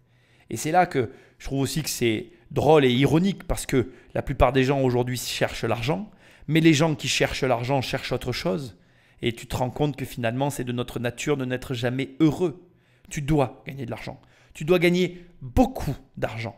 Parce que l'argent élimine bon nombre de problèmes de ta vie. Et puis, gagner de l'argent, ça fait du bien. Ça fait du bien à l'esprit, ça fait du bien au quotidien, ça fait du bien à la vie. Mais ça ne doit pas être le centre et ça n'est sûrement pas ce qui te rendra heureux. La preuve, il avait tout l'argent du monde et la seule chose qu'il voulait, il ne l'a jamais eu durant toute sa vie, à tel point que, à sa mort, il n'a rien laissé à personne. Car à l'ouverture de la succession d'Henri VI, c'est la douche froide pour ses héritiers. À l'ouverture du testament, les enfants se rendent compte qu'il en reste 6 millions d'euros seulement. Alors évidemment, la question est sur toutes les lèvres, où sont passés ces millions d'euros qui se sont évaporés? Alors, qu'est-il advenu des trésors de la couronne? Henri VI aurait-il dilapidé l'héritage familial? Sa dernière compagne, Monique, aurait-elle un lien avec la disparition d'une partie de cet héritage? En 2000, les descendants du comte de Paris sont sous le choc. Ils découvrent que leur père aurait minutieusement préparé leur faillite. C'était un monarque qui ne régnait sur rien, mais qui était complètement isolé, qui était retranché. Il ne parlait plus à ses enfants, il avait excommunié son fils aîné, ses filles ne lui parlaient plus. Donc c'était un personnage, un vieillard isolé, autoritaire et qui était plein de rancœur. C'est complètement fou cette histoire. Donc on parle de 150 millions d'euros, peut-être même plus, on ne sait pas vraiment en fait, qui ont littéralement disparu. Alors j'ai fait des recherches et j'aimerais te partager des anecdotes qui font que naturellement c'est la compagne qui semble porter le chapeau, mais tu vas voir, c'est pas aussi simple que ça. Alors pourquoi d'abord c'est la compagne qui porte le chapeau, la nouvelle compagne? Parce qu'en fait, ils se sont rendus compte, par exemple, que la nouvelle compagne, elle a acheté 4 ou 5 voitures cash pour ses enfants. Et donc, naturellement, ils ont tendance à se dire, les héritiers, les fils de Henri VI, disent c'est elle qui a pris l'argent. Sauf que le truc, plutôt le problème qu'il faut souligner ici, c'est que 6 bagnoles ou 5 voitures cash pour un patrimoine de 150 millions d'euros, c'est pas beaucoup d'argent finalement. Ce n'est pas ça qui explique la disparition du magot. Sauf que dans un cadre comme celui-là, on préfère accuser la personne qui est la plus simple à accuser que de voir en face la réalité, à savoir que potentiellement c'est le défunt qui a lui-même tout préparé. Ça paraît tellement énorme. En 20 ans, donc il faut savoir que globalement, il a disparu de la vie de leurs enfants sur une tranche d'une vingtaine d'années. Il est mort à 91 ans. Allez, on va dire 90, 70 ans. Entre les 60 et 90 ans, il a disparu. Il a disparu pendant 30 ans. Alors disparu, ce n'est pas le terme. Il savait où il était, mais il n'avait aucun contact. Ils se sont revus pour les grands événements en feignant, en jouant la comédie. Mais ça aussi, ne nous voilons pas la face, nous le faisons tous par respect parfois pour un membre de notre famille qui est encore vivant. On va accepter de voir des gens qu'on sait très bien qu'on ne verra plus. Donc les gens sont là en disant oui, les gens qui ont de l'argent, regarde ce qu'ils font. Mais en fait, on fait tous pareil. On fait tous pareil. Par contre, voilà, pendant ce laps de temps de 20 à 30 ans, il a organisé littéralement, simplement, purement et avec une méthode et une détermination, parce que là c'était de la détermination infaillible, la faillite, sa propre faillite personnelle, ou plutôt je devrais dire le déshéritage total de ses biens pour ses enfants. Et tu vas voir, vraiment tu vas voir, qu'on est face à un système et une méthode qui est utilisée, qui peut être encore utilisée aujourd'hui, contre laquelle on ne peut rien faire et qui prouve que, encore une fois en France, les lois, c'est très relatif, et surtout, bien que quelqu'un qui veut quelque chose peut toujours, ou en tout cas, peut réussir à l'obtenir s'il s'y emploie avec ferveur et en s'adaptant à la situation. Comme quoi, moi je suis certain que cet homme aurait pu devenir roi de France s'il avait agi différemment. Malheureusement, bon, ça n'est pas ce qui s'est passé. Peut-être heureusement pour nous d'ailleurs, parce que quand on voit ce qu'il a fait à son héritage, sincèrement, c'est quand même impressionnant. En 1974, il met en place un stratagème en créant la Fondation Saint-Louis, implantée au cœur du château d'Amboise. Donc la Fondation Saint-Louis, elle va naître par la transformation d'une association en fondation, avec des statuts qui permettent de vider le patrimoine personnel du comte de Paris et de remplir celui de la Fondation. Le but de cette fondation va être officiellement de mettre à l'abri tout ce patrimoine dont il a hérité. connaissez les héritages. J'ai 10 enfants, ils vont se partager ces biens et je crains qu'ils aillent à l'étranger ou ailleurs. En réalité, les vraies intentions du comte de Paris sont quand même un peu plus retors que cela. L'idée même est que en faisant hériter la France, en quelque sorte, parce que c'est cela qu'il dit, c'est cela qu'il prétend, en faisant hériter la France, il déshérite également sa progéniture. Ainsi, le comte de Paris réussit à retirer de son héritage, destiné à ses enfants, une immense partie de ses biens. Il a confié à la Fondation Saint-Louis pratiquement 99% de son patrimoine. On parle de la chapelle royale de Dreux, on parle du château d'Amboise, on parle également du portrait de Louis XIII en tenue de sacre, peint par Philippe de Champaigne, qui est évalué à 700 000 €. Il y a également un autre trésor incroyable, c'est 70 sanguines qui sont de la main même de Louis XIV, dessinées lorsqu'il était enfant et qu'il prenait des cours de dessin avec le cardinal Mazarin. Ces sanguines seraient estimées à plus de 50 millions d'euros. Et le comte ne s'arrête pas là. Bien décidé à déshériter ses enfants, il vend à tour de bras son patrimoine immobilier. Au fur et à mesure du temps, le comte de Paris va vendre un certain nombre de biens immobiliers. Ça a été d'abord le manoir d'Anjou en Belgique, puisque de toute manière, plus personne n'avait à y vivre. Ça a été ensuite le château, son château de naissance, donc le Nouvion-en-Tirage, donc dans l'Aisne, qui est un château qui n'a rien d'extraordinaire, hein, mais qu'il a vendu donc à la ville de Roubaix à ce moment-là. Mais beaucoup de choses étaient parties, avaient été vendues à l'encan et avaient été vendues subrepticement, sous le manteau. Personne n'en savait rien. Et quand les enfants ont découvert ça, alors c'est là, ça a été un tapage phénoménal. Le prince serait même allé jusqu'à tenter de vendre en catimini la légendaire parure de la reine Marie-Antoinette. Une parure ornée de saphirs exceptionnels et de 3000 diamants. L'histoire est un peu nébuleuse.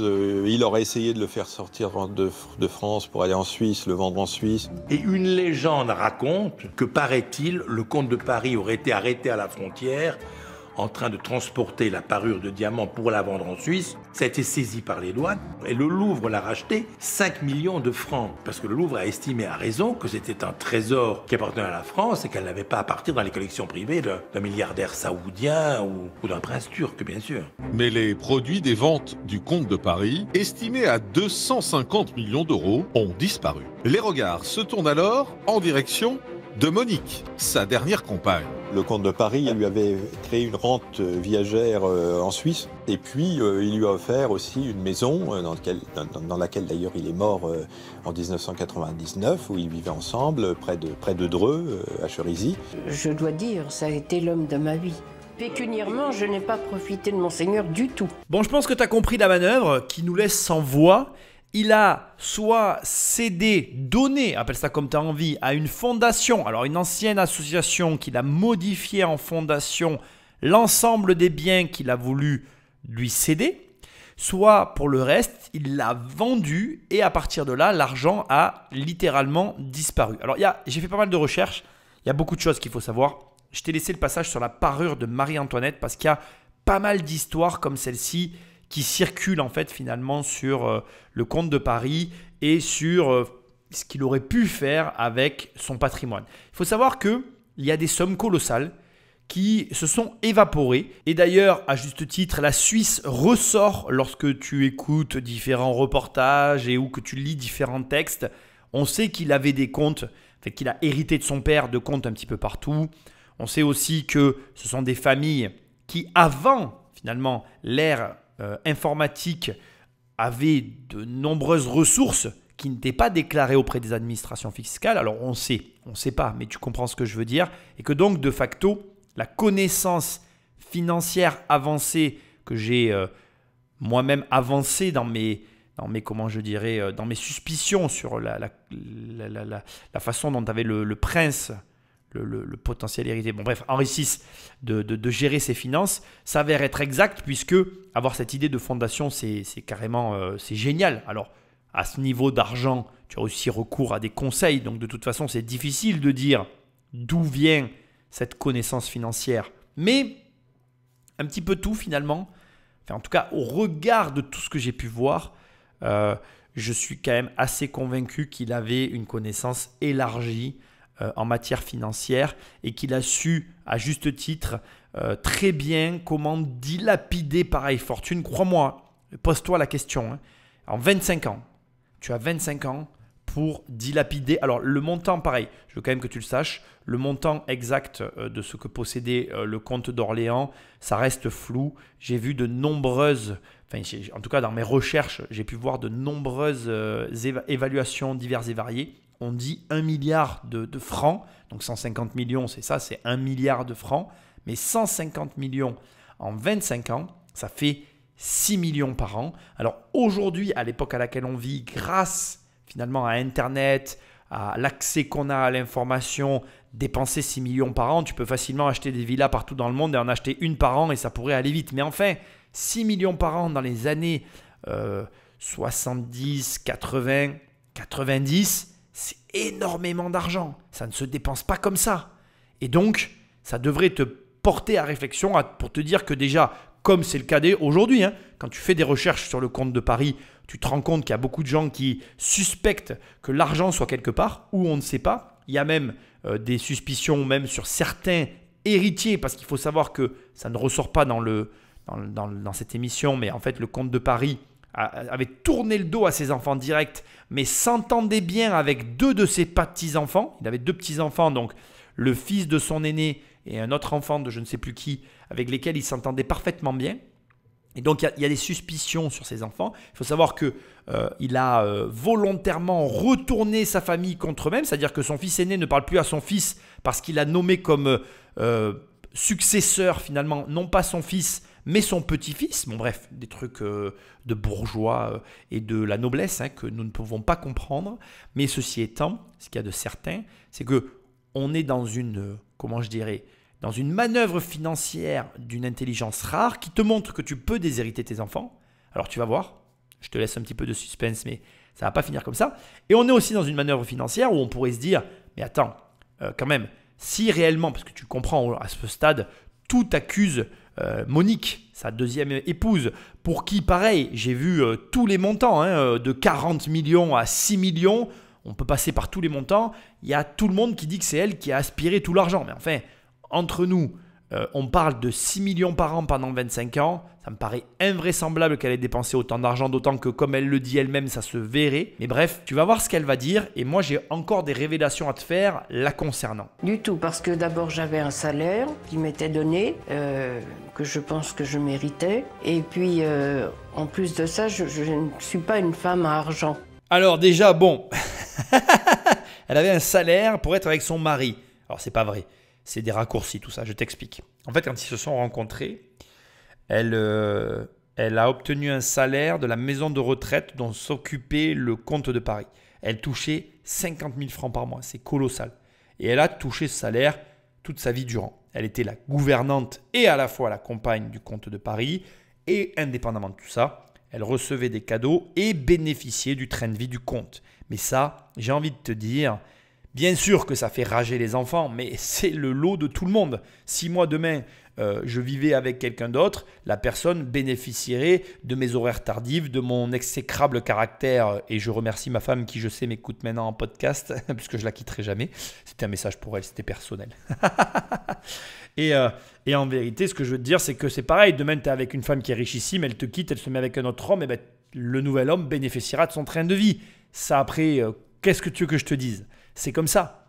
Mais bon, je ne suis pas là, je ne suis pas un enquêteur, je ne cherche pas à dédouaner Monique.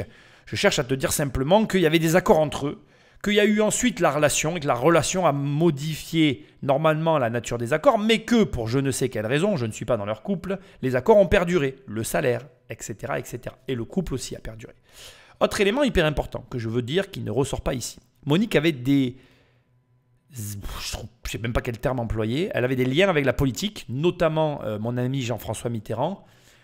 Et j'ai lu et entendu et vu différents points qui suspecteraient Monique d'avoir utilisé l'argent du comte pour financer le parti de notre très cher et tendre Jean-François. Bref, peu importe. De toute façon, là où il y a de la politique, il y a des magouilles. Là où il y a des magouilles, il y a généralement de la politique. Au final, il faut quand même savoir qu'il y a eu des commissaires aux comptes qui se sont intéressés à la comptabilité de la maison de retraite, pour laquelle il y a eu des anomalies. Et apparemment, c'est grâce aux relations politiques de Monique que l'enquête n'a pas été approfondie. Donc, je pense que le comte était satisfait du service plus que lui a rendu sa gouvernante. Et je pense que l'un dans l'autre, sans aucun mauvais jeu de mots de ma part, tout le monde était content. Indépendamment de tout ça, tout le monde était content, sauf ses héritiers directs. Après la mort du comte, ses enfants, menés par Jacques et Michel d'Orléans, demandent que des scellés soient apposés aux 2 derniers domiciles habités par le comte de Paris avec sa gouvernante, Monique. Lorsque les huissiers se présentent chez Monique Friès, quelques jours seulement après le décès du comte de Paris, ils constatent déjà que, chose quand même assez interpellante, il ne reste quasiment plus rien de la présence du comte de Paris. Plus de vêtements, plus de traces de son passage, même pas, remarque quelqu'un, une assiette en porcelaine, à la limite avec les armes de la maison de France, comme pourrait avoir n'importe quel monarchiste en quelque sorte. Il reste juste quelques mouchoirs brodés qui restent juste la preuve tangible du passage du comte de Paris. Les héritiers saisissent alors la justice. Ils mandatent 2 avocats spécialisés pour tenter de retrouver les trésors de leur héritage. Et l'enquête va les mener jusque dans un entrepôt de Seine-Saint-Denis, où ils découvrent de nombreuses pièces de l'héritage du comte. On a ouvert des caisses, des grandes caisses de déménagement. Et dedans, on a trouvé un petit livre, comme un livre de poche, un petit livre du XVIe siècle, entièrement enluminuré. C'est ce qu'on appelle un livre d'heures. Chaque page est un chef-d'œuvre de dorure, de couleurs. C'est extraordinaire. Il a été vendu, préempté par les monuments historiques, 1 million de francs. Vous aviez des parures, des cadeaux qu'avait reçus la famille de France. C'était au milieu des entrepôts de la Seine-Saint-Denis, vous voyez le décor. Non mais je sais pas si t'imagines le délire, c'est un truc de fou. Le mec s'est employé à détruire son héritage. Toi et moi on construit, lui il détruit. C'est pour te dire à quel point tout ça est sujet à réflexion quand même. Ça te montre que en France, on est là, l'héritage est le seul moyen de devenir riche, mais tu as des héritages qui détruisent les personnes qui les reçoivent. Tu as des héritages comme celui-là, regarde, je te demande d'y penser quand même quelques minutes. Le mec s'est fait détruire par son héritage, il a été conditionné à devenir roi, il n'est pas devenu roi, il en était tellement, il a tellement été... il n'y a même pas de mots en fait, ça l'a tellement délabré intérieurement que le gars s'est dit je ne suis plus rien, plus personne ne sera rien après moi. Et d'ailleurs, c'est encore une fois, je ne vais pas le répéter, mais c'est tellement compréhensible. Le mec a été éduqué pour être roi, il a été éduqué en mode tu es différent des autres. Il faut savoir que voilà, il y a tout un tas d'us et coutumes dans la monarchie qui n'est pas du lot des roturiers. D'ailleurs, il était avec une roturière sur la fin, à tel point qu'il y a même des anomalies quand tu t'intéresses à la vie du comte. Il l'a reproché à son fils d'avoir divorcé, alors que lui-même, sans avoir divorcé, vivait avec une roturière. Mais bref, on va pas rentrer là-dedans, mais tu comprends ce que je veux dire. Des anomalies, il y en a de tous les côtés dans cette affaire. Mais ce que moi, je veux mettre là, sur la table, et ce sur quoi je veux que tu le comprennes, c'est que il y a beaucoup plus d'héritages qui détruisent qui ne permettent de construire. Il n'y a que les Français pour croire que l'héritage est un avantage. L'héritage, et encore regarde, même colossal comme là, ça ne rend pas heureux. Ça détruit un homme. Parce que quand on dit le poids de l'héritage, ben voilà, c'est vraiment le bon terme. C'est un poids, un héritage. Alors bien évidemment, si demain tu reçois 100 000 balles d'un sombre oncle que tu ne connais pas, 100 000 euros, c'est un gros montant sans en être un. Quand tu sais gagner de l'argent, 100 000 euros, c'est pas compliqué à atteindre. Et en même temps... Bon bref, tu comprends ce que je veux dire. Tout est une question de proportion. Moi, je te parle de bons gros héritages dans tout ce que ça implique. Éducation, manière de penser, argent, responsabilité, etc., etc. Et là, tu comprends que dans les grosses familles comme ça, où il y a beaucoup d'argent, l'héritage détruit littéralement, et je le crois profondément, ça détruit l'individu. C'est-à-dire que peut-être que ce garçon, le comte de Paris, après tout on est à la fin de l'histoire, je peux peut-être te le dire, peut-être que ce gars-là rêvait d'être un écrivain libre, fumant des pétards et écrivant des histoires olé olé allongées dans un pré. Sauf que il était prédestiné à essayer de devenir roi de France. Et ça l'a consumé littéralement de l'intérieur. Ça détruit un individu dans tous les sens du terme. Ça veut dire que, qui tu es a une influence directe sur tes enfants. Et indépendamment de qui tu es, ce que tu fais au quotidien influence tes enfants, bien plus que ce que tu ne l'imagines. Et deuxièmement, ce que tu vas leur laisser derrière toi va finir de les influencer. Si tu ne laisses rien, ils peuvent le vivre aussi mal que le comte de Paris. Et d'ailleurs, au même titre que si tu leur laisses une fortune colossale, ils peuvent le vivre mal comme le comte de Paris. C'est très compliqué tout ça. Mais il y a une chose dont je suis certain, l'héritage, c'est tout sauf un avantage. Et la suite de l'enquête permet de remonter jusqu'à la fondation Saint-Louis, à laquelle le prince a fait donation d'une immense part de son héritage en 1976.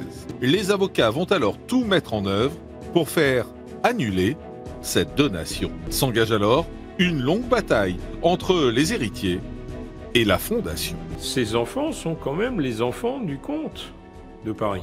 Ce sont les enfants du prince. Ils ont droit à la transmission d'un patrimoine. Ils n'ont pas été bannis, ils n'ont fait preuve d'aucune condition pour être déshérités. Donc, il faut que le droit s'applique. En 2008, une première décision de justice tranche en faveur des enfants qui récupèrent une partie de leurs biens. La Fondation Saint-Louis rend un certain nombre d'objets de moyenne importance. Je me souviens qu'il y avait des tableaux représentant les différents membres de la famille, qu'il y avait de la vaisselle de Louis-Philippe, il y avait de l'argenterie, il y avait différents objets, aussi des objets historiques. Mais enfin, c'était des objets relativement peu importants. Les héritiers récupèrent ainsi l'équivalent de 2,5 millions d'euros. Mais la bataille est loin d'être terminée et elle va durer encore 5 ans. C'est incroyable parce que 23 ans, il a donné ses biens en 1976, il est mort en 1999, il s'est écoulé 23 ans alors qu'il a échafaudé ce plan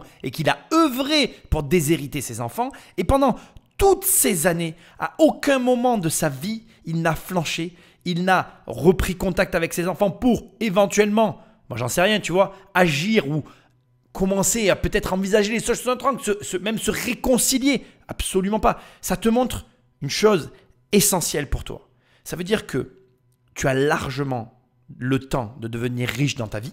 Parce que quand tu vois à l'échelle d'une vie tout ce que tu peux accomplir, tu te rends compte quand même qu'en 23 ans, il s'est échiné à dilapider 150 millions d'euros et il a réussi. Donc, tu dois être capable, en 20 années, d'au moins accumuler 2 ou 3 petits millions quand même. Je veux dire, certes, tu vas me rétorquer que c'est plus facile à dépenser qu'à accumuler, mais quand tu vois le mec, la ferveur avec laquelle il s'est... Attends, il fallait le prendre quand même, le collier de Marie-Antoinette, pour aller traverser la frontière et le vendre de l'autre côté. Faut quand même pas... Je veux dire, c'est quand même pas culotté ce truc-là. Le gars, il n'a pas hésité, il a tout fait quoi.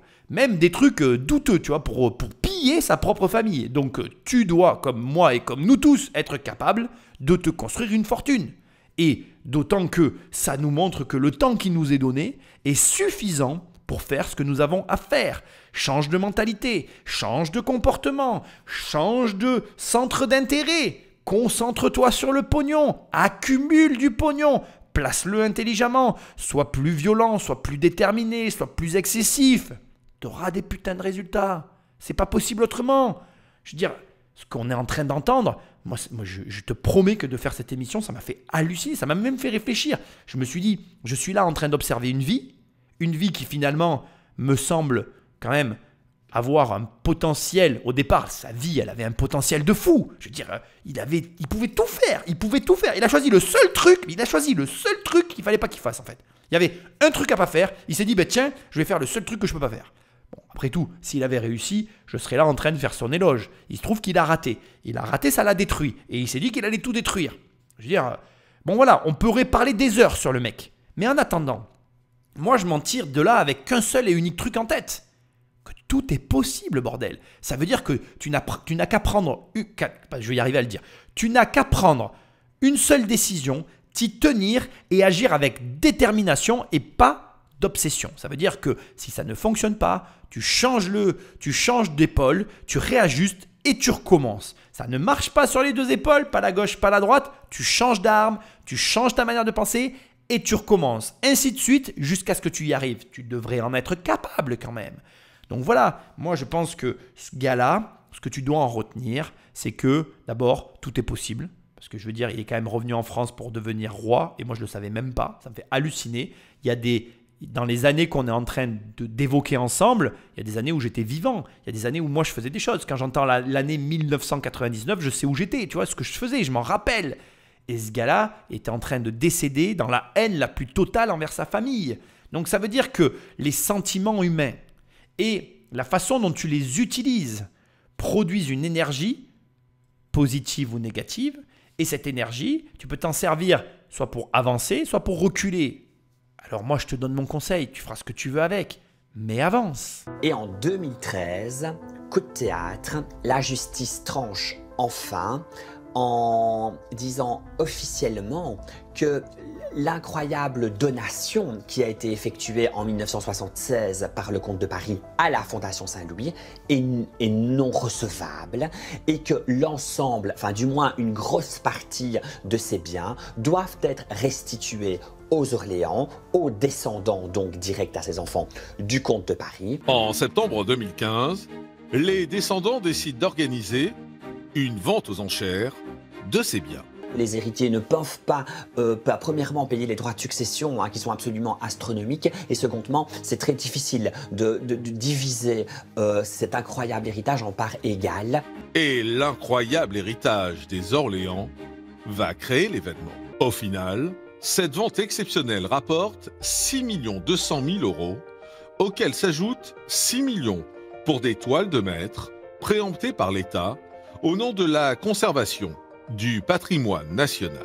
Je te passe donc la petite addition. Tu as compris qu'ils encaissaient chacun un petit million sur la vente puisqu'ils en ont tiré 12 millions. Donc on est très loin du compte quand même, 150 millions, 12 millions, plus les 12 millions qu'ils avaient encaissés parce que je ne te l'ai pas dit, mais au décès du comte, il restait à peu près 12 millions sur les comptes.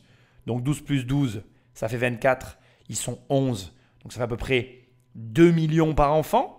Parce qu'il y en a eu un qui est mort, tu t'en rappelles, donc un de moins, ça fait 10 enfants. Bref, tu m'as compris. On est quand même très loin du compte. Donc là, tu es en train de te dire, mais attends, elle est où l'arnaque? L'émission ne peut pas se terminer comme ça. Moi, je veux savoir où est le pognon. Alors, eh bien, écoute, aussi fou que ça puisse paraître, la manœuvre du compte a marché en fait. Le pognon, il est là. C'est-à-dire que tu vas l'entendre dans un instant, mais l'association, elle existe toujours. Et en fait, elle possède tous les bâtiments classés. Ils n'ont rien pu récupérer. Donc en fait, tu crées une fondation, enfin tu crées une asso que tu modifies en fondation, puis tu donnes tous tes biens à l'intérieur et tu déshérites tes enfants. Easy busy. Alors encore une fois, moi je vais réinsister, je vais remettre un coup sur le premier point essentiel dans cette affaire, à savoir que, à mon sens, on est face à quelqu'un, le comte de Paris, qui a des connaissances élargies financières. C'est pas possible. Je peux pas croire que seul le conseil financier ait suffi dans cette affaire. Bon, tu me diras après... Il a eu 25 ans pour préparer son déshéritage, ou plutôt sa manœuvre financière à l'encontre de ses enfants. Mais bon, admettons, indépendamment de tout ça, il y a aussi les comptes à l'étranger, dont finalement on ne sait pas grand-chose. Où est l'argent? Qui en est bénéficiaire? La piste de Monique, moi personnellement, au regard des recherches que j'ai pu faire, oui, elle a eu de l'argent. Oui, elle a bénéficié. Oui, ça fait râler. Oui, on parle sûrement de plus d'argent pour elle que ce que n'ont eu chacun de ses enfants. Et c'est pas normal.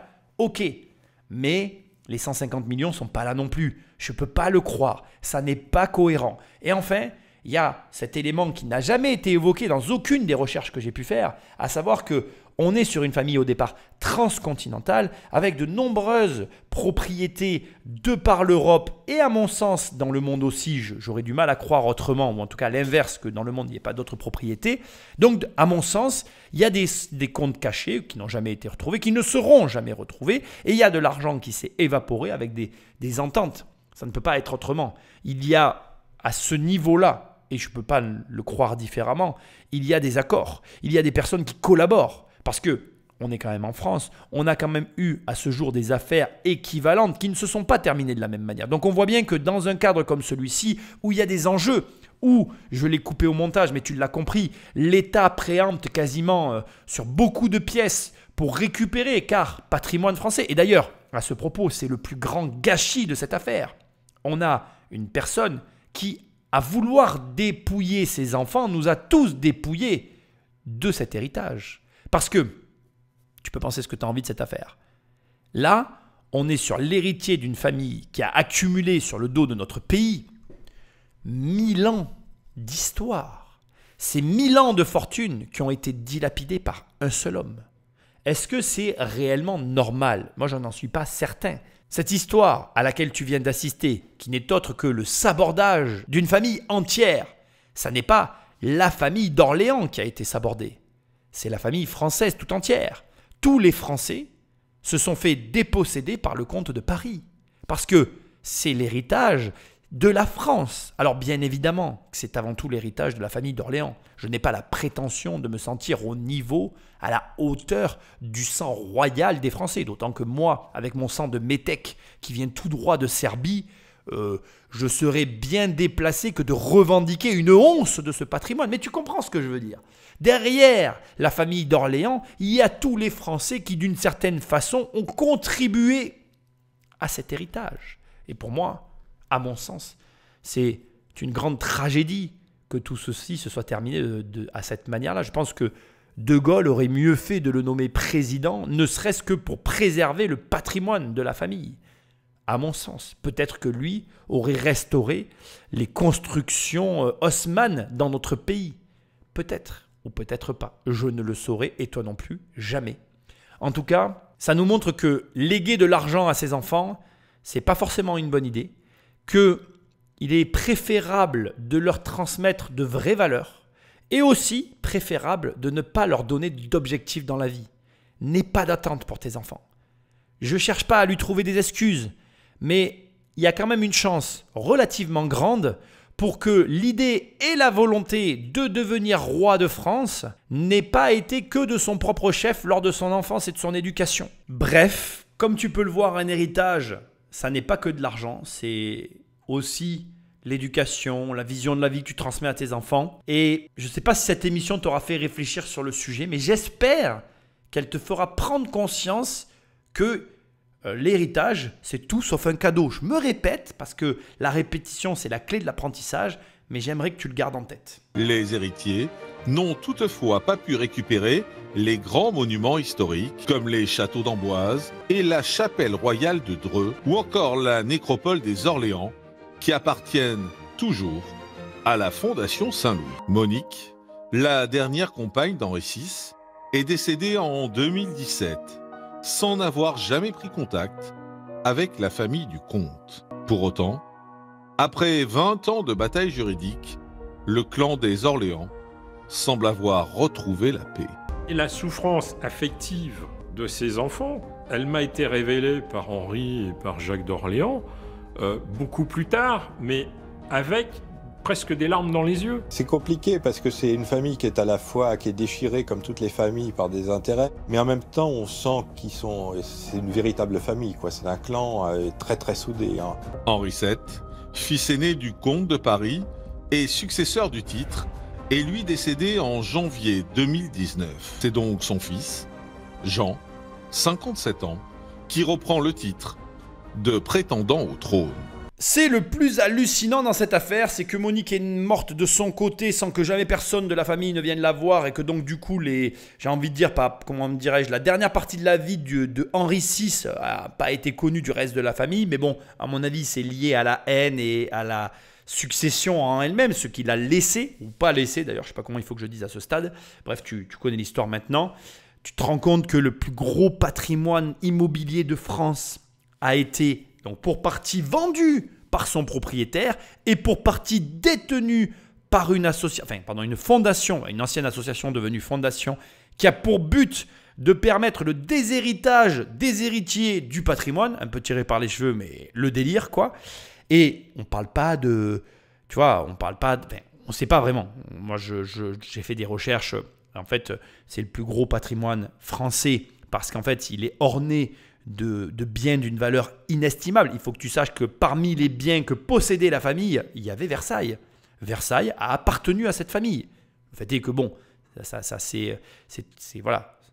n'est plus leur propriété. C'est pour te donner une notion des propriétés dont on est en train de parler. Donc la fondation possède aujourd'hui ces biens qui, de par leur valeur colossale, fait que c'était l'un des plus gros patrimoines français. Il y a un élément D'ailleurs, j'ai laissé le passage d'archives dans l'émission, si tu as envie de le chercher et de le réécouter, tu l'entendras. Ou un élément d'archive où le comte Henri VI, celui dont on suit l'histoire, pas les héritiers, le comte expliquait que avec 11 enfants, 10 enfants, peu importe, parce qu'il en a perdu un, il disait que de toute façon, si l'héritage se prononçait, il serait dilapidé parce que morcelé. Ça aussi, c'est un argument qu'il faut entendre, parce que c'est vrai que les bâtisseurs n'aiment pas bien voir leur œuvre morcelée. Je sais que ça me ferait quelque chose de me dire que finalement, mes bâtiments seraient découpés entre mes héritiers. Et que même si j'aimerais avoir plusieurs enfants, d'avoir qu'une fille, c'est affreux de parler comme ça, hein, mais c'est fou parce que ça n'a pas de sens. Mais je veux le dire parce que j'arrive à comprendre cette façon de penser. Et pourtant, Dieu sait que j'aime les enfants et Dieu sait que j'aimerais avoir plusieurs enfants. Mais c'est pour te dire, tu vois, parce que quand tu construis des choses de ta vie, alors tu me diras, là pour le coup, le comte Henri VI, lui, il n'a rien construit. Mais bon, tu vois ce que je veux dire. Il y a quand même une part d'ego qui est difficile à éteindre dans la construction de patrimoine financier. Et c'est pas bien du tout. Et je voulais en témoigner sur la fin de cette émission parce que cet aspect-là, qui pour certains est très laid, et je peux l'entendre d'ailleurs, est compréhensible par les bâtisseurs eux-mêmes. Quand tu vois à quel point c'est difficile, c'est vrai que voilà, tu es regardant quant à l'avenir de ce que tu vas transmettre. D'autant que quand on a des patrimoines, alors il faut savoir une chose, notamment pour les patrimoines des rois et des reines, ce sont des patrimoines solides qui sont construits d'une façon assez particulière. Ce sont des patrimoines qui sont faits pour durer et qui génèrent du revenu. Il faut le comprendre. Hein. Donc là, dans le patrimoine tel qu'il t'a été décrit, tu pourrais me dire, attends Nicolas, de quoi on parle? Il y a beaucoup d'œuvres d'art finalement, des châteaux et des bois et des forêts. Qu'est-ce qui rapporte dans cette affaire? Les bois et les forêts, ça rapporte énormément d'argent pour très peu de friction finalement. Et c'est assez simple à gérer quand on sait les gérer. Et il faut comprendre que ce sont des patrimoines de par leur structure générale. Tu l'as entendu tout à l'heure. Le carnet de croquis de Louis XIV, de feutrine de Louis XIV, 50 millions à lui seul, c'est une garantie. C'est un truc que tu mets en vente aux enchères, tu prends le pognon tout de suite. C'est facile de récupérer de l'argent sur cette partie-là. Et comme ce sont des patrimoines diffus, avec de l'argent qui arrive un petit peu par tous les côtés, les châteaux sont souvent des, comment je dirais, pas des musées, mais tu sais, ce sont souvent des biens pour lesquels on permet des droits de visite sur une partie et pour lesquels les châtelains touchent de l'argent aussi. Donc, on est sur des patrimoines diffus pour lesquels chaque partie du patrimoine rapporte de l'argent. Pareil, quand on te dit des châteaux, ce sont des châteaux qui sont sur des domaines. Les domaines, c'est souvent des domaines viticoles qui sont des grands crus qui, à eux seuls, de par leur cépage et de par leur exploitation, rapportent de l'argent aux propriétaires terriens. Donc, il faut vraiment que tu intègres qu'on est dans une logique patrimoniale, mais aussi de revenus. Parce qu'il faut quand même savoir que le comte de Paris, donc Henri VI d'Orléans, avait des majordomes, des gouvernantes, à l'image de Monique. Toutes ces gouvernantes n'étaient pas ses maîtresses, mais tu comprends ce que je veux dire. Et donc, ce que j'essaye de te dire, c'est qu'il y avait du personnel et que ce personnel, il faut l'entretenir. Et que pour entretenir du personnel, il faut de l'argent. Et que pour avoir de l'argent, il faut des revenus. Bref, tu connais la musique. Donc, on est sur des patrimoines qui ne sont pas que des patrimoines de ornement que l'on regarde de par leur beauté, mais qui sont aussi des patrimoines qui génèrent de l'argent de par ce qu'il y a à l'intérieur. Voilà. Et c'est pour ça que la famille s'est battue, parce qu'on parle d'un patrimoine de 150 millions qui rapporte de l'argent. Et 150 millions placés qui rapportent de l'argent, crois-moi, ça rapporte beaucoup d'argent et ça justifie que toi, moi ou n'importe qui se bagarre bec et ongle pour récupérer le peu qu'il y a à récupérer sur ce genre de patrimoine. 2 millions par enfant, c'est une maigre consolation. Je conclus cette émission en te disant haut et fort, et j'en suis certain, entre les comptes transcontinentaux et les manœuvres du duc, parce qu'il y a eu des manœuvres, s'il a su transformer une association en fondation, il a su faire d'autres choses. C'est certain, l'argent est quelque part où je n'ai pas la prétention de le savoir. J'ai des idées suite à mon enquête, mais je te rassure, tout est dans l'émission. Je te laisse la réécouter si tu veux approfondir. Merci d'avoir écouté cette émission sur l'héritage du duc de Paris. Voilà un personnage haut en couleur que, en tout cas, me concernant, je connaissais très mal et que maintenant, je connais un peu mieux. Je te souhaite d'être déterminé et pas obstiné. Je pense qu'à ce stade, tu auras compris le message.